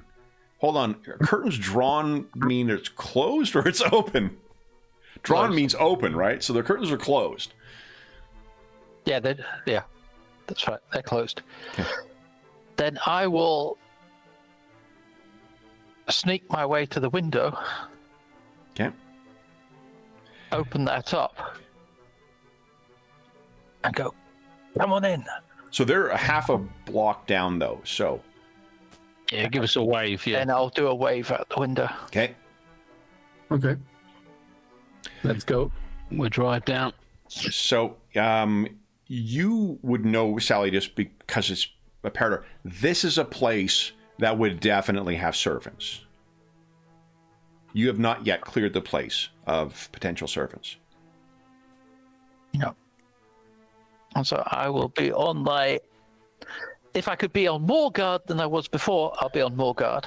Okay. And So work my way through this floor then, trying to see the next rooms. as you get to the winding staircase that leads down to the main level, you can see the feet of someone who appears to be... It likely has the respectable, charcoal gray slacks and black shoes of a manservant. And they are on the ground and seemingly sticking out near the... as if someone had fallen while trying to go up the stairs. If you spy down as well, you can see the crumpled remains of a housekeeper as well. The black and white, with the, black and white dress, and with a clattered plate that is there, it makes you think that it is not someone who just lay down. There so is... I will quickly, on this floor, try and fling open each of the doors to see if I can see what's in them. Okay, so Dr. Osprung and Basil, you're getting close to that. Unfortunately, Sally, with that nat 1 on the perception, I'm going to have to set something up here. Yeah. Get this faster. There we go. The old grenade in the fridge trick. What was that? Yeah, in Cyberpunk, in the original game, there's if things get too boring, you should have a grenade in the fridge. Oh yeah, that's the advice. what do you call it? The Raymond Chandler dictum, right? Have a guy with a gun kick the door in.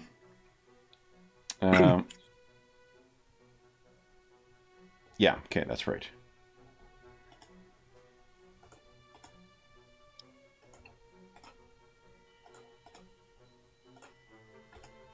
Hold on, I wonder if... Oh, that works good. Well, 20 is doing this... I don't know. Strange thing, the last... this is one of the last updates. It just, the screen will go black sometimes for no apparent reason. And it didn't do that 2 months ago, so... I don't know what the hell's going on. Oh, boy. Okay. So, Sally, what you do not, unfortunately, have time to notice is, and you would be forgiven for this as well, because they make no noise whatsoever until they are almost next to you. That's not good.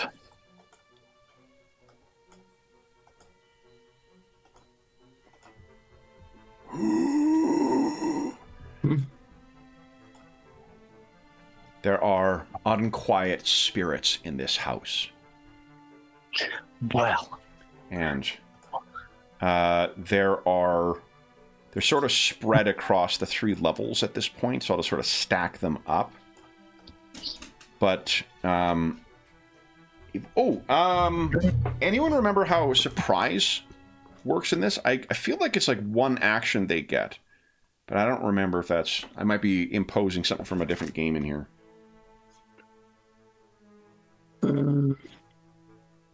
I think for you don't get a reaction. That is very, very... Oh, but you otherwise get regular actions? Let's take a look. It's usually right at the start of the combat section, right? Surprise attack. No, that's a rogue feat. Sorry.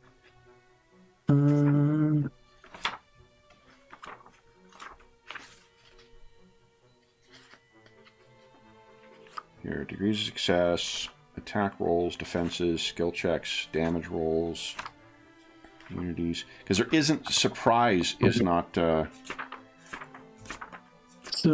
it is in the GM core at page 38. Awesome. Thank you very much. There we go. Surprise attacks. Surprise attacks should be used sparingly, even in dangerous areas. Well, then where's the fun there? The fact that PCs are usually in a group scares away most animals and setting a watch, blah, blah, blah. No, that's not helpful. Sorry. Was a wrong point. It's just telling me not to do what I'm about to do. All right. Yeah. Let's do this. I don't think it's fair for them to have a full round of actions. Let's give them... Oh boy, is there this thing on ambush? There is not. Oh. I guess we would just be flat-footed and can't react. I mean, that would be that seems like the normal game mechanical. Yeah, but I mean, you being able to, if you roll initiative and get a chance to act in response, this is what I'm going to say, is that for the surprise round, it's as if they've readied an action. So they're able to take one action as if it was readied in the round before this. So let's just do this. First, let me reveal what is in the building here. And let's have everyone go ahead and let me clear the tokens out just to be sure. Remove all turns. Boom. And I don't mean to say to spoil my thing, but we can see the hit points now. Can you? Hold up. Visible to everyone. Motherfucker. Visible to editors. Hold up. Let me do this again. I'm surely just imagining this number. No, it's weird because I've set that in this campaign before. I thought it's most campaigns. That's one of the first fucking things I do is to make sure that the tokens don't display that way. I think when they push through the update, because we had this happen in our 20-year game too, that also uses these sheets. I think they may have pushed through an update that fucked up the things. Only because we've been playing this forever, and I don't think that's happened in this game before, right? I can't remember that it did. I don't think so. No. So, well, good for me to double check the settings on the campaigns then. All right. Yeah. Okay, so there we go. Which I assure you do not have the same stats that I just erased. All right, so we got 2 on the main floor, or 3 on the main floor, 3 that are right with you, Sally, and you're thinking 3 above you. Go ahead and click on initiative. I think this was using perception for everybody for initiative. And I'll roll.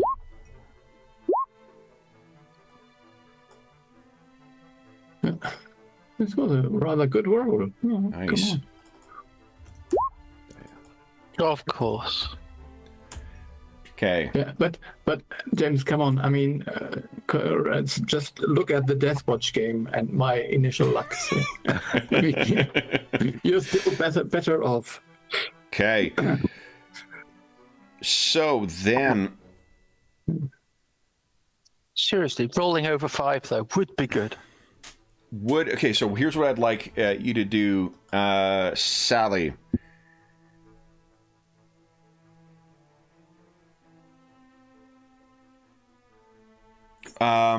The 3 announce their arrival with a horrible fucking moan that just chills you. Would you give us 3 will saves, please?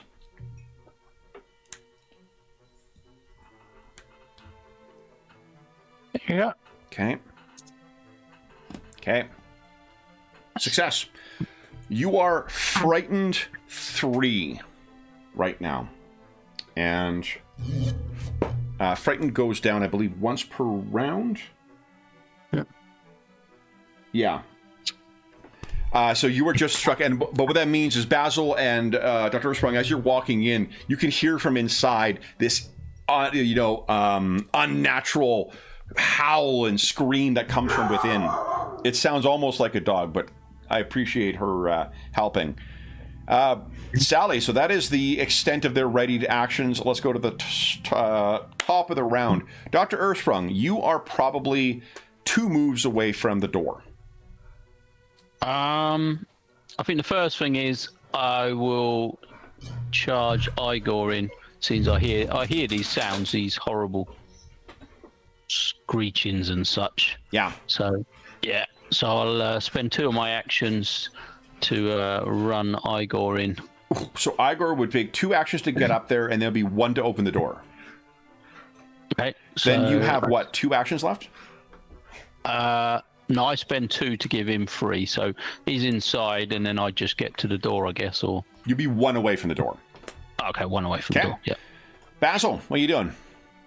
Yeah, I think I would just pull my gun, which I haven't done before, I suppose. Okay. And then just use 2 move actions to get to the door. Okay. When you reach the door, you can see that there are spectral apparitions that look like the staff that would have worked here. And they turn towards you. Damn it. Each time you need Golak, he isn't there. So first, let's have Basil and Dr. Earthsprung. Fortunately, I think Igor is immune to this. Basil and Dr. Earthsprung, would you give us 3 will saves, please? 3 will saves. Yeah. Okay, so... You're Dr. Earthsprung, you're good. Basil, nice. Nice. Nice. No problem. So the lot of you can hear them howl, and you think it would be terrifying, but it does not trigger. And then what I'll do, so we'll do it reverse just because it'll be easier for the placement of the tokens. The middle tier is the second floor where Sally is. The top one is ground floor, or like the level of the ground. The bottom ones are the uppermost floor. One of them will use a move to get into where Igor is, 1 to get to you, and 1 to get to you. And then, let's make some attacks. Okay. I am getting to make use of my new cards, my battle cards, too. So, pretty great. All right, so then against Igor, this hand reaches towards him. I don't think a 15 is a hit. No. 28 on Dr. Earthsprung. That is a hit. That is a hit. So this hand moves through you. You take 10 points of void damage. And Basil, I don't think 20 hits you. Nope. Nice.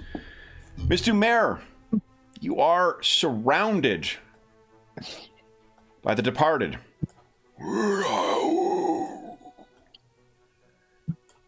They are going in, and each will try. 20 won't hit you. Does a 23 hit you? 23 hits me. Okay. So one of them that is 8 points of void damage, and then that will hit as well. And then 9 points of void damage, and you were already frightened. So I think they're going to moan again. Would you give us... Did you succeed on any of the... You did. Yeah, you succeeded on one of them. So it's only... They're still going to howl again, but only 2 of them you need to make saves against. Okay. Anna is being our So audio will save. tech for today. See? Okay. Oh my god.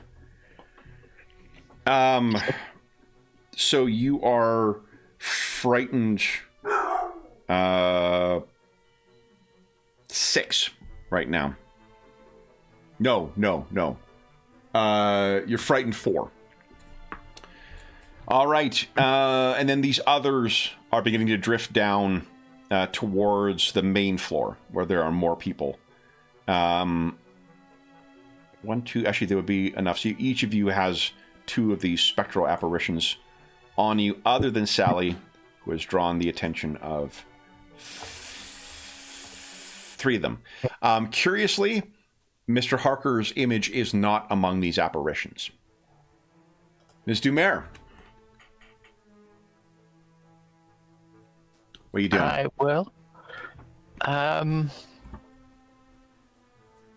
I will try and smack one of these. Yep, go right ahead. Well, in fact, yeah, I will get into my tiger stance, so I guess that's 1 action. Okay. And then, so again, remind myself.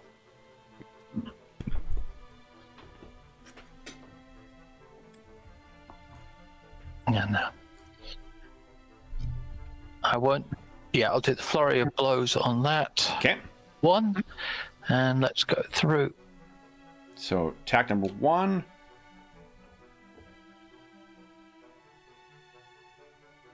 Nice hit. Oh, remember to click the not that button. You hit the other one. That'll roll damage at the same time. Oh, right. Okay. Oh, yeah. Okay. So, damage. Nice. 10. Okay. And I can't remember. Do you have an ability that makes your unarmed attacks magical now? Yes. You do. Awesome. Okay. So then that is... And then the second attack, I guess. Okay.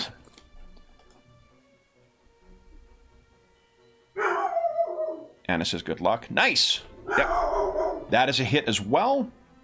Same Oh, so one, the- I take it? Yep. Same one. Yep. Okay. So the first one was a critical then? The first one. Oh, it would have been a it would have been critical, yeah. Okay. I'll roll critical damage then Okay. on that. Nice. So we'll just do that instead. So that would be 15 more. All right, here you go. There you are. And then the second one is a hit. Which 7 damage. yeah, and unfortunately, like you can feel that you are hitting them, but they're ghosts, right? So they're not hitting as hard as what you would expect, even though your mystic fists do seem to be actually impacting. Okay. Okay, that's only 2 though. You still have 1 more action. Oh, well, 1 was getting in my stance. So. 1 to get in your stance, 1 for flurry of blows. You have a Oh, third. right. So, Yep. my bad. I forgot. It's been so long since I did a fight. So attack number 3. Come on. Attack number 3.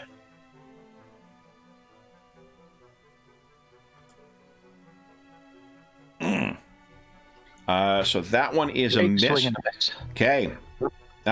Your frightened goes down by 1. Good. Then, Doctor.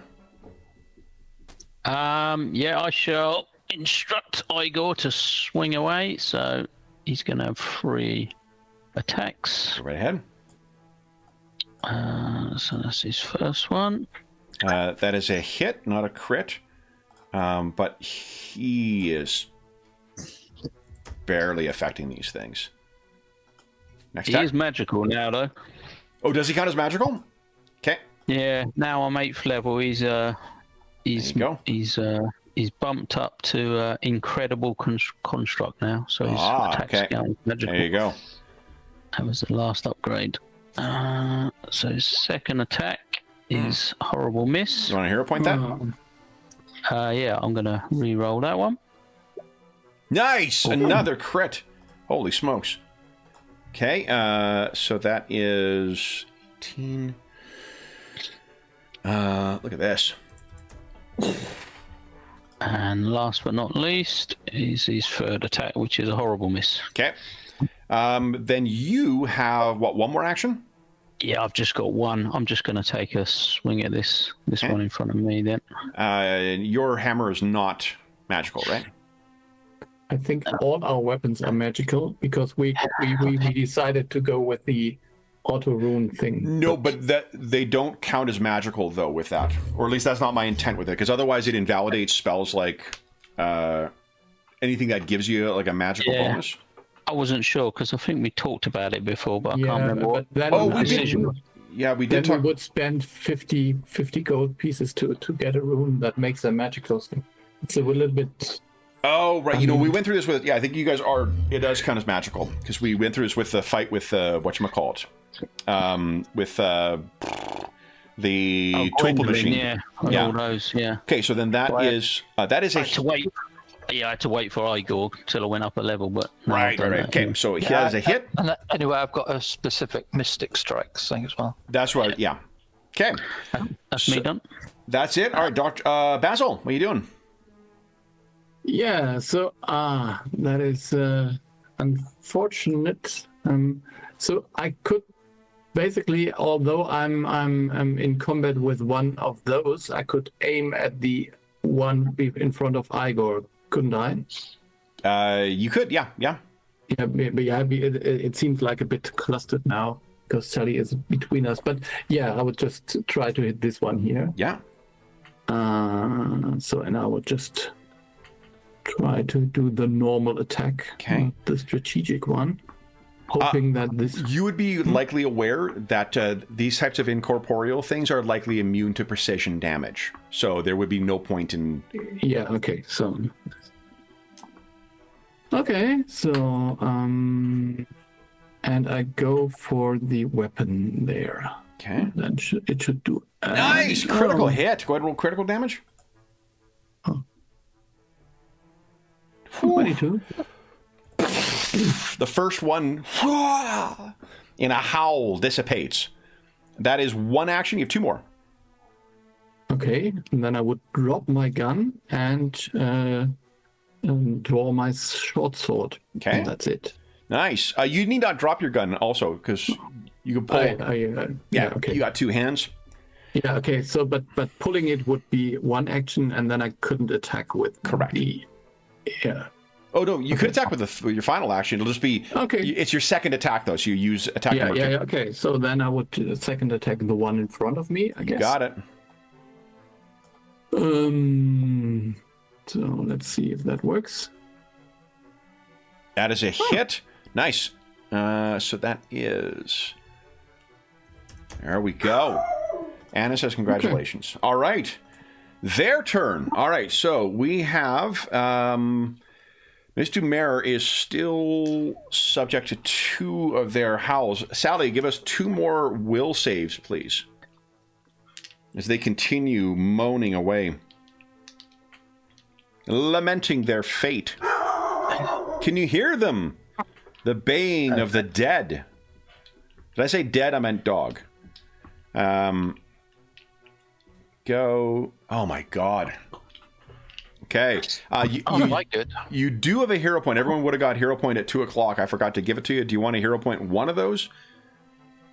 Yeah, why not? There we go. That made it better. Oh my god. All right, so you're back up to frightened 4. And then let's go left to right here. So on Igor, 29. Yeah.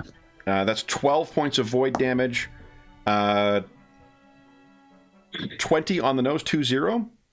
Nope. Okay, and then that misses. Dr. Ursprung. Let's see. 1, 2, 3. 23. Nope, 24 is. 24. So, then they all miss, or the first one misses, as does the second. Ms. Dumer does a 27 hit you. Oh, yes. Okay, that is, that's 11 points of damage, void damage. And I think that a 18 misses. Misses. Okay. Yep. Attack number 2. One of those hits for 4 points of void damage.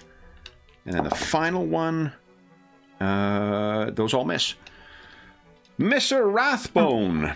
Yes. I got a nat 20 on one of them. That is interesting. Yeah. Does a 26 hit you? Yes. Okay.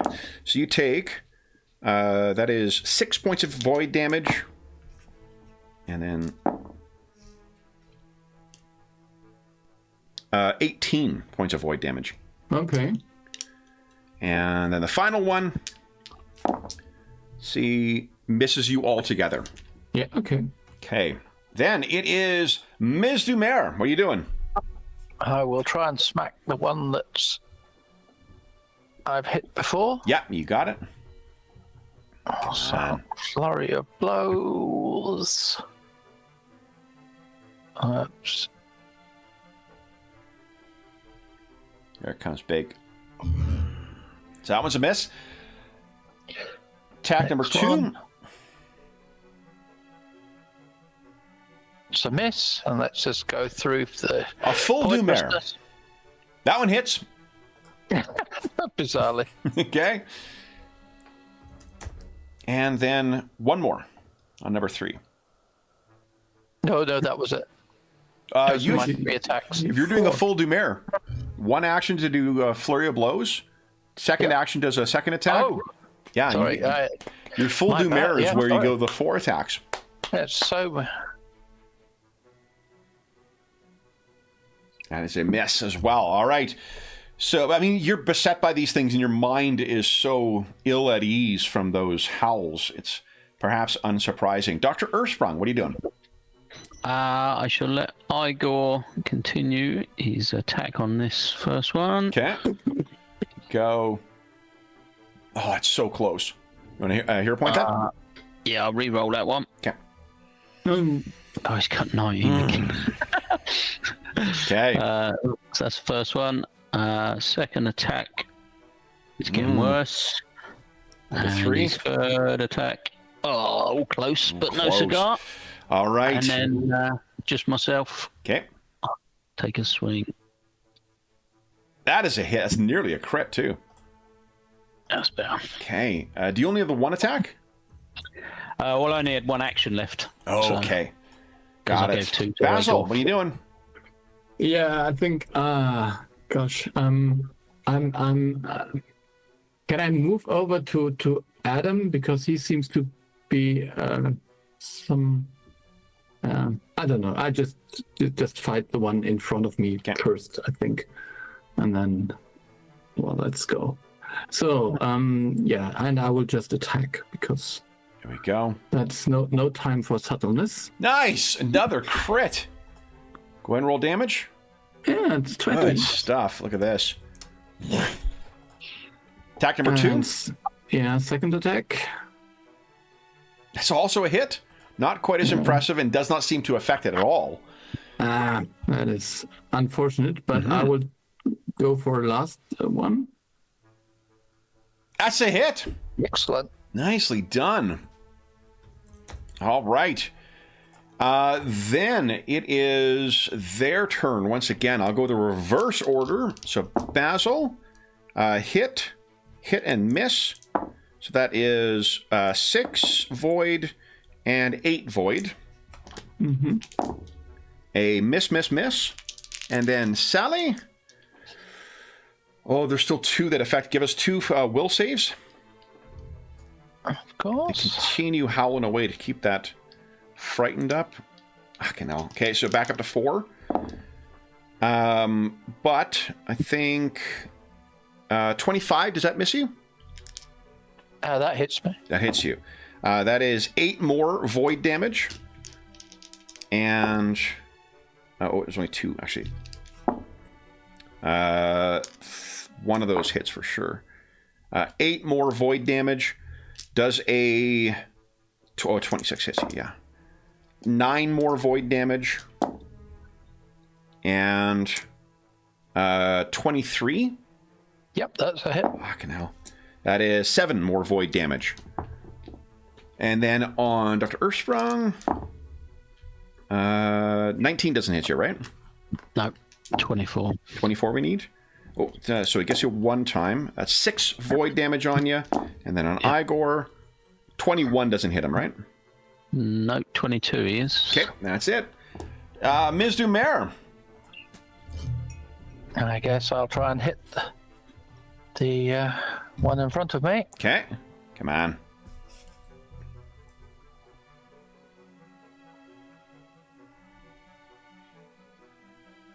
Yep, it dissipates. Whoa! And I better turn to the next one. Let's Got give it. it a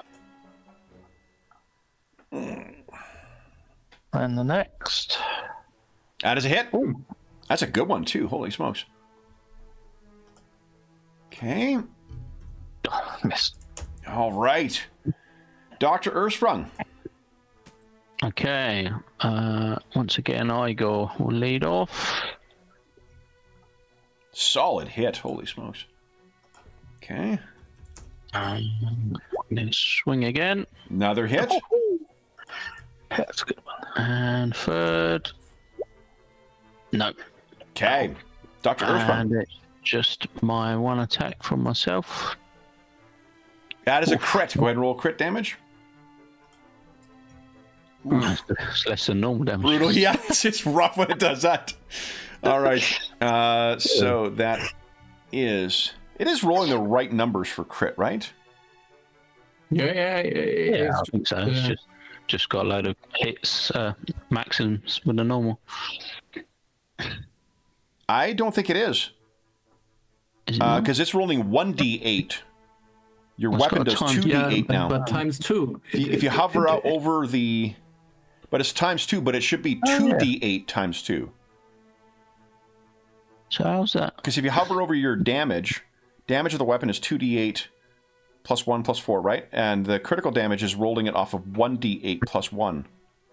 It should be 2d8 plus 1. That's weird. That's not updated. I don't know why it's doing that. Yeah, I've just changed it. Let me try again. Yeah, try hitting crit damage. There you fucking go. Holy smokes. Yep, that rolled correctly. Okay, so that is minus... Ooh. Whoop, wrong thing. A single swing of it, you dissipate this unquiet spirit. Basil. Yeah, I think I still have to get rid of the one in front of me. Yeah. So let's see. That's a solid This is hit, 8. and 8 is enough to dispatch it. Okay. Now, I don't know if Sally made any noises. Just a quick glance will show that the rest is fine. So I will attack the one in front of me again. Okay. You also would have you can't move. You'd have to push through these things in order to do that. Oh yeah. Okay. Right. Yeah, so okay. I would. Yeah. Okay. So. That is a crit. Nice. Go ahead and roll crit damage. This is 18. Yeah. Okay. That is rolling correctly. Okay. Nice. And one more attack. Okay. Nice. That is 3 solid hits there, Basil. You dispatch one and begin cutting away at this ghostly servant. All right. Ghostly servant time. Let's go left to right this time. Igor, that is 2 hits on him. I'm going to grab extra dice so that I can stop having to re-roll. That is 5, 9, 12. That is 16 points of void damage to Igor. Doctor, that is only 1 hit for 5 points of void. Ms. Dumer, there are 2 left. Have you made it? No, you haven't. I won't ask again. Give us 2 will saves, please. Nice! Success! So you're frightened 3 still. And only one of them can continue to moan against you. Good. All right. I did hit you, however. 22. Does that hit you? That's yeah. Well, let me double check because that helps slightly. I think I'm 21. Yeah, I'm 21. 21. Okay. So you take 8, 10, 16, 17 points of void damage from one, and then the second misses you. Okay. Basil. That is, I think, a miss. Yeah. Yep. 30 Okay. 23 is my 23. They miss you. All right, Ms. Dumer. Let's try and take one down. Reminder, there are no such things as attacks of opportunity in this. There are certain creatures that can have actions that will allow you to do that, but at as a general rule, not everybody gets them. So if you want to move away from people or get out of range or whatnot, you can feel free to do that, unless the thing you're fighting seems likely to have that kind of quality. Yeah, and I need to check, but I think I'm not affected by it anyway. I think I've got Oh, nice. a feat to avoid that. Okay. Guarded movement. Oh, very cool. So I get +4 if anybody tried to hit me. So, Plus like, for 4. instance, if you wanted to try and position yourself to get help from Dr. Ursprung, it would not be unreasonable for you to, say, jump through a window and try and land. Because you are near the front of the house, right?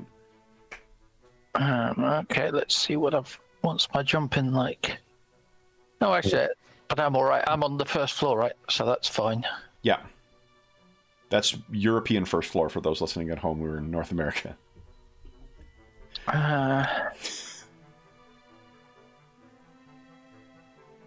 What do you think? You want to try and take him down, or you want to...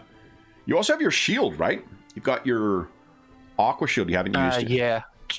Yeah, maybe I should use it. It doesn't do much, but at the moment, maybe it's enough. I think I'm going to stay one more round and try and... I'm angry. I'll try one more round to try and take... Yeah, I mean, you could take one down and then probably... Exactly. That is a hit. Okay. And minus... Go. That is a solid hit. Holy smokes. That is... So with the first one... your first flurry, another one of these is sent back to the afterlife. You still have 2 more actions. I'm going to smack the other one. Let's try that one. That is a hit. Wow. Good job. A good hit too. Mm-hmm.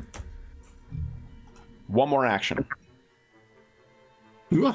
Oh, there you go. And Oh, nice. Another 19 hit. damage. Okay. There you go. All right, Dr. Ursprung. Okay, I'll start with Igor once again. He's going to try and finish this one in front of him. I'm going to re-roll that one since it's the first attack. No, still no good. Okay. Second attack is... That is a better. hit. Okay. And third one is... No, that's a miss. Yeah. And then it's just myself, which is... Let's see. That's enough. 20. Yep, that's enough. Let's see. Minus... There you go. All right, and Basil. Yeah, I think I will have to fight through the last one. Okay. So, come on. That is a hit. Oh, this was, yeah. Not great so damage, much. but that is something. 2 more. 2 more actions. Let's try again. No. You want a hero point then? Yes, I should. So, let's go. So, this and then again. Come on, big money. Yeah. There Yeah. you go. So- Nice. One more. Okay. So, yeah, it's unlikely that I will get rid of it, but I will try. That's enough. so And that's actually just enough. Another one. Dispatched. All right. Then it is 50-50 that you took the one down, Sally, that was moaning. You did. You did. All right. So then I'll go left to right. Sally, we're starting with you. Ooh, that is a miss, and a miss, and a miss. 20... Cool. Yeah, hold on. 19 doesn't hit you, does it? 19 doesn't hit me. Okay. Dr. Ursprung, I roll a 3, a 4, and a 13. I missed once again. 7, a 2, and a 19, but that 19... Oh, wait, 19 plus 5. 24, does that hit you? Oh, Yeah. 24. Oh, Okay. sorry. Not you, Sally. Dr. Ursprung. Yeah. 11 points of void damage to Dr. Ursprung. Okay. And then I believe that's only 1 hit on Igor. That is 7 points of void damage. Ms. Dumer, what are you doing? I am going to smack No, what's my fear now? Do I go Fear down should be a again, or- 2 right now. 2. It would have gone down from 3 to 2. We're frightened. It is not helping me. Ah. Let me see. Right, okay. Let's put the smack on this thing. Solid hit, and that's enough to dispatch it. You have 2 more actions. I think I will. It'll be Well, one I'll move. run downstairs. Yeah, one move to Or engage him, so you still have 1 more downstairs. action. Yep. Which one Sorry? do you want to attack? The one that's fighting Igor or the one that's fighting Dr. Ursprung? Dr. Ursprung. You got it. Go ahead. Let's Attack number go 2. there. Man, attack number 2. Apologies for the speed. No worries. You just have a sense of drama. I expected it from Miss Dumer. Ah! Okay. I think you tripped over that fella who was at the bottom of the stairs. Indeed. Dr. Ursprung, what are you doing? Yeah, Igor will continue his assault on this creature. I'll run out of rerolls. Okay. Second attack is worse. And third No. is even worse. Right, let's see if... That void damage is just seizing up his gears, I guess. But that's a big hit. And Doctor will Okay. clatter into that one. Here you go. Basil. Yeah, I think I'll run over to Adam and help him. Okay. Go right ahead. So let's go there. That is So a that's- hit. Yeah, small hit. Yeah, Yeah, not a huge amount of damage, but come this on. was rolling the correct thing, yeah. So and then a second time, and then I'm out of actions, I suppose. Yeah. Nope, Okay. and I have no rerolls. All right. The spirits of the unquiet spirits. That is a hit and a hit on Igor. Wait, hold on. Does a 26 hit Igor? Yeah, 22. Igor takes 11, 15, 17, 19 points of... 21 points of void damage. Okay. And Dr. Ursprung... big hit from the first one. It misses from the others. 13 points of void damage on you. You can feel your flesh necrotizing. Ms. Dumer. Let me and right. Let's go and finish this guy off. Yeah. I'm assuming you Enough. guys are all flanking these things, by the by. So you're getting the benefit of that, from them being flat-footed. It's all right. Just getting my fear down again. And right, smacky. Yeah. That's right. You should be frightened 1 now. That is a hit. Not good enough though. So more smacky. No. Come on. There you go. now Go and roll this crit. way. Cancel.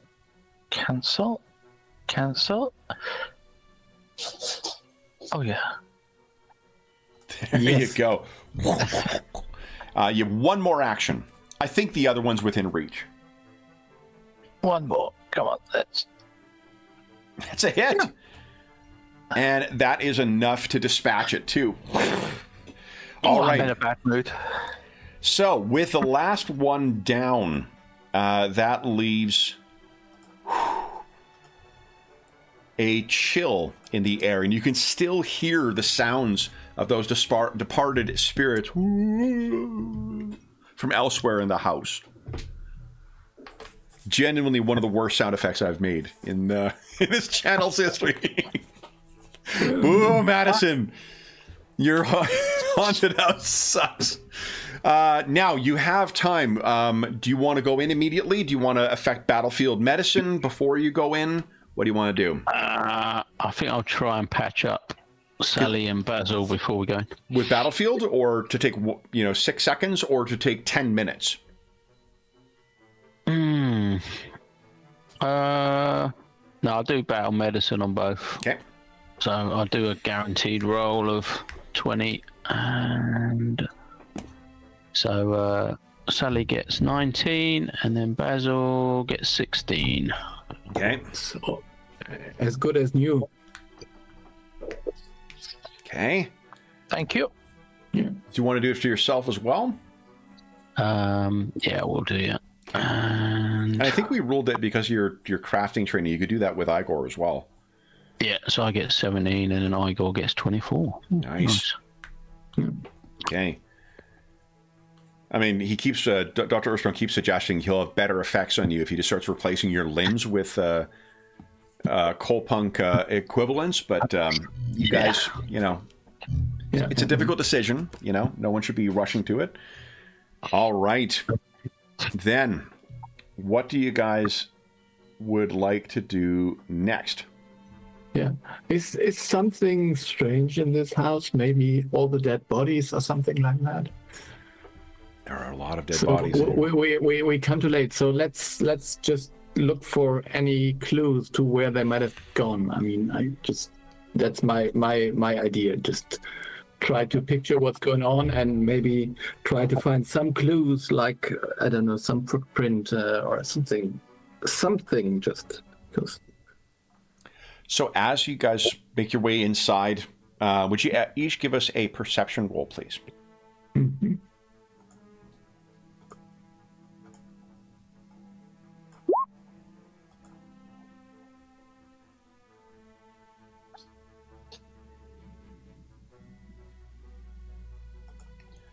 Dr. Earthsprung, perhaps it's not a surprise that you are the first one to hear this. Everyone moves in and begins sort of fanning out into the building, trying to, I suppose, locate whether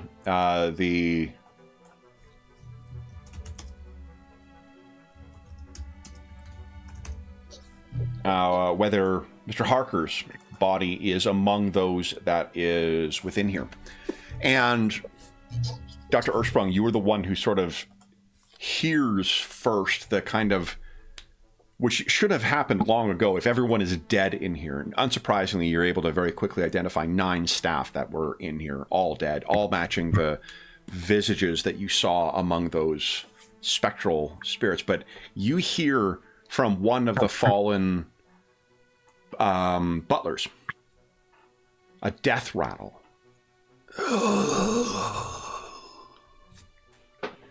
And you look over to see that there is a diaphanous mist that's coming out of him, forming a bit of a cloud and slowly affixing itself into a shape.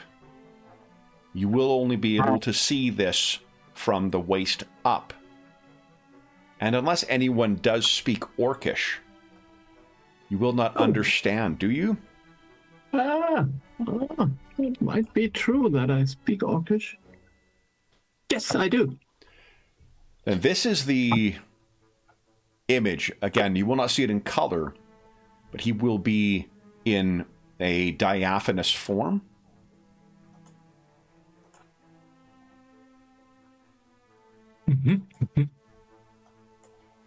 And you do not understand Dr. Earthsprung or Ms. Dumer, but Basil, you can hear, which of you is the spawn of the bitch queen? And that will bring us to the end of our session, guys. As we all turn and point at Golak. Then, let me move us up here. I think right here. Not us, mate. Guys, that brings us to the end of our session. So, for those listening at home, thank you so much for joining us for part 6 of the Queen of the Veiled Sun. As is always the case, if you have any comments, questions, or concerns regarding the session, the campaign, or the game we're playing, please don't hesitate to leave a comment in the comment section down below, and I'll endeavor to reply in a timely fashion. There's also a link down below to the Dungeon Musings Discord server, where we have a channel dedicated to this campaign, this game, as well as most other games and campaigns we have on the channel. There's also a link down below to our friends at... there's also, I should say, channels on there for Find a Group, GM discussion, virtual tabletop chat. There's a terrific group of folks who make up the Dungeon Musings community, helpful, friendly, and knowledgeable, and you are more than welcome to join us. There's also a link down below to the Dungeon Musings. Oh, no, I'm caught in loop, guys. There's also a link down below to our friends at Noble Knight Games. Noble Knight Games is the preeminent unionized retailer of hard-to-find and out-of-print RPGs in North America. Not only do they have an incredible selection of new role-playing games, board games, and card games, they have an unmatched selection of hard-to-find and out-of-print RPGs. Like, I don't know, James, Ingolf, you guys have any suggestions for what hard-to-find and out-of-print RPGs they may be able to find there? I would have told you Rogue Trader and Black Crusade. They've got some nice ones on sale. That is very true. Yeah, and there still is the English edition of The Dark Eye. Which Oh, is yeah, that's unfortunately right.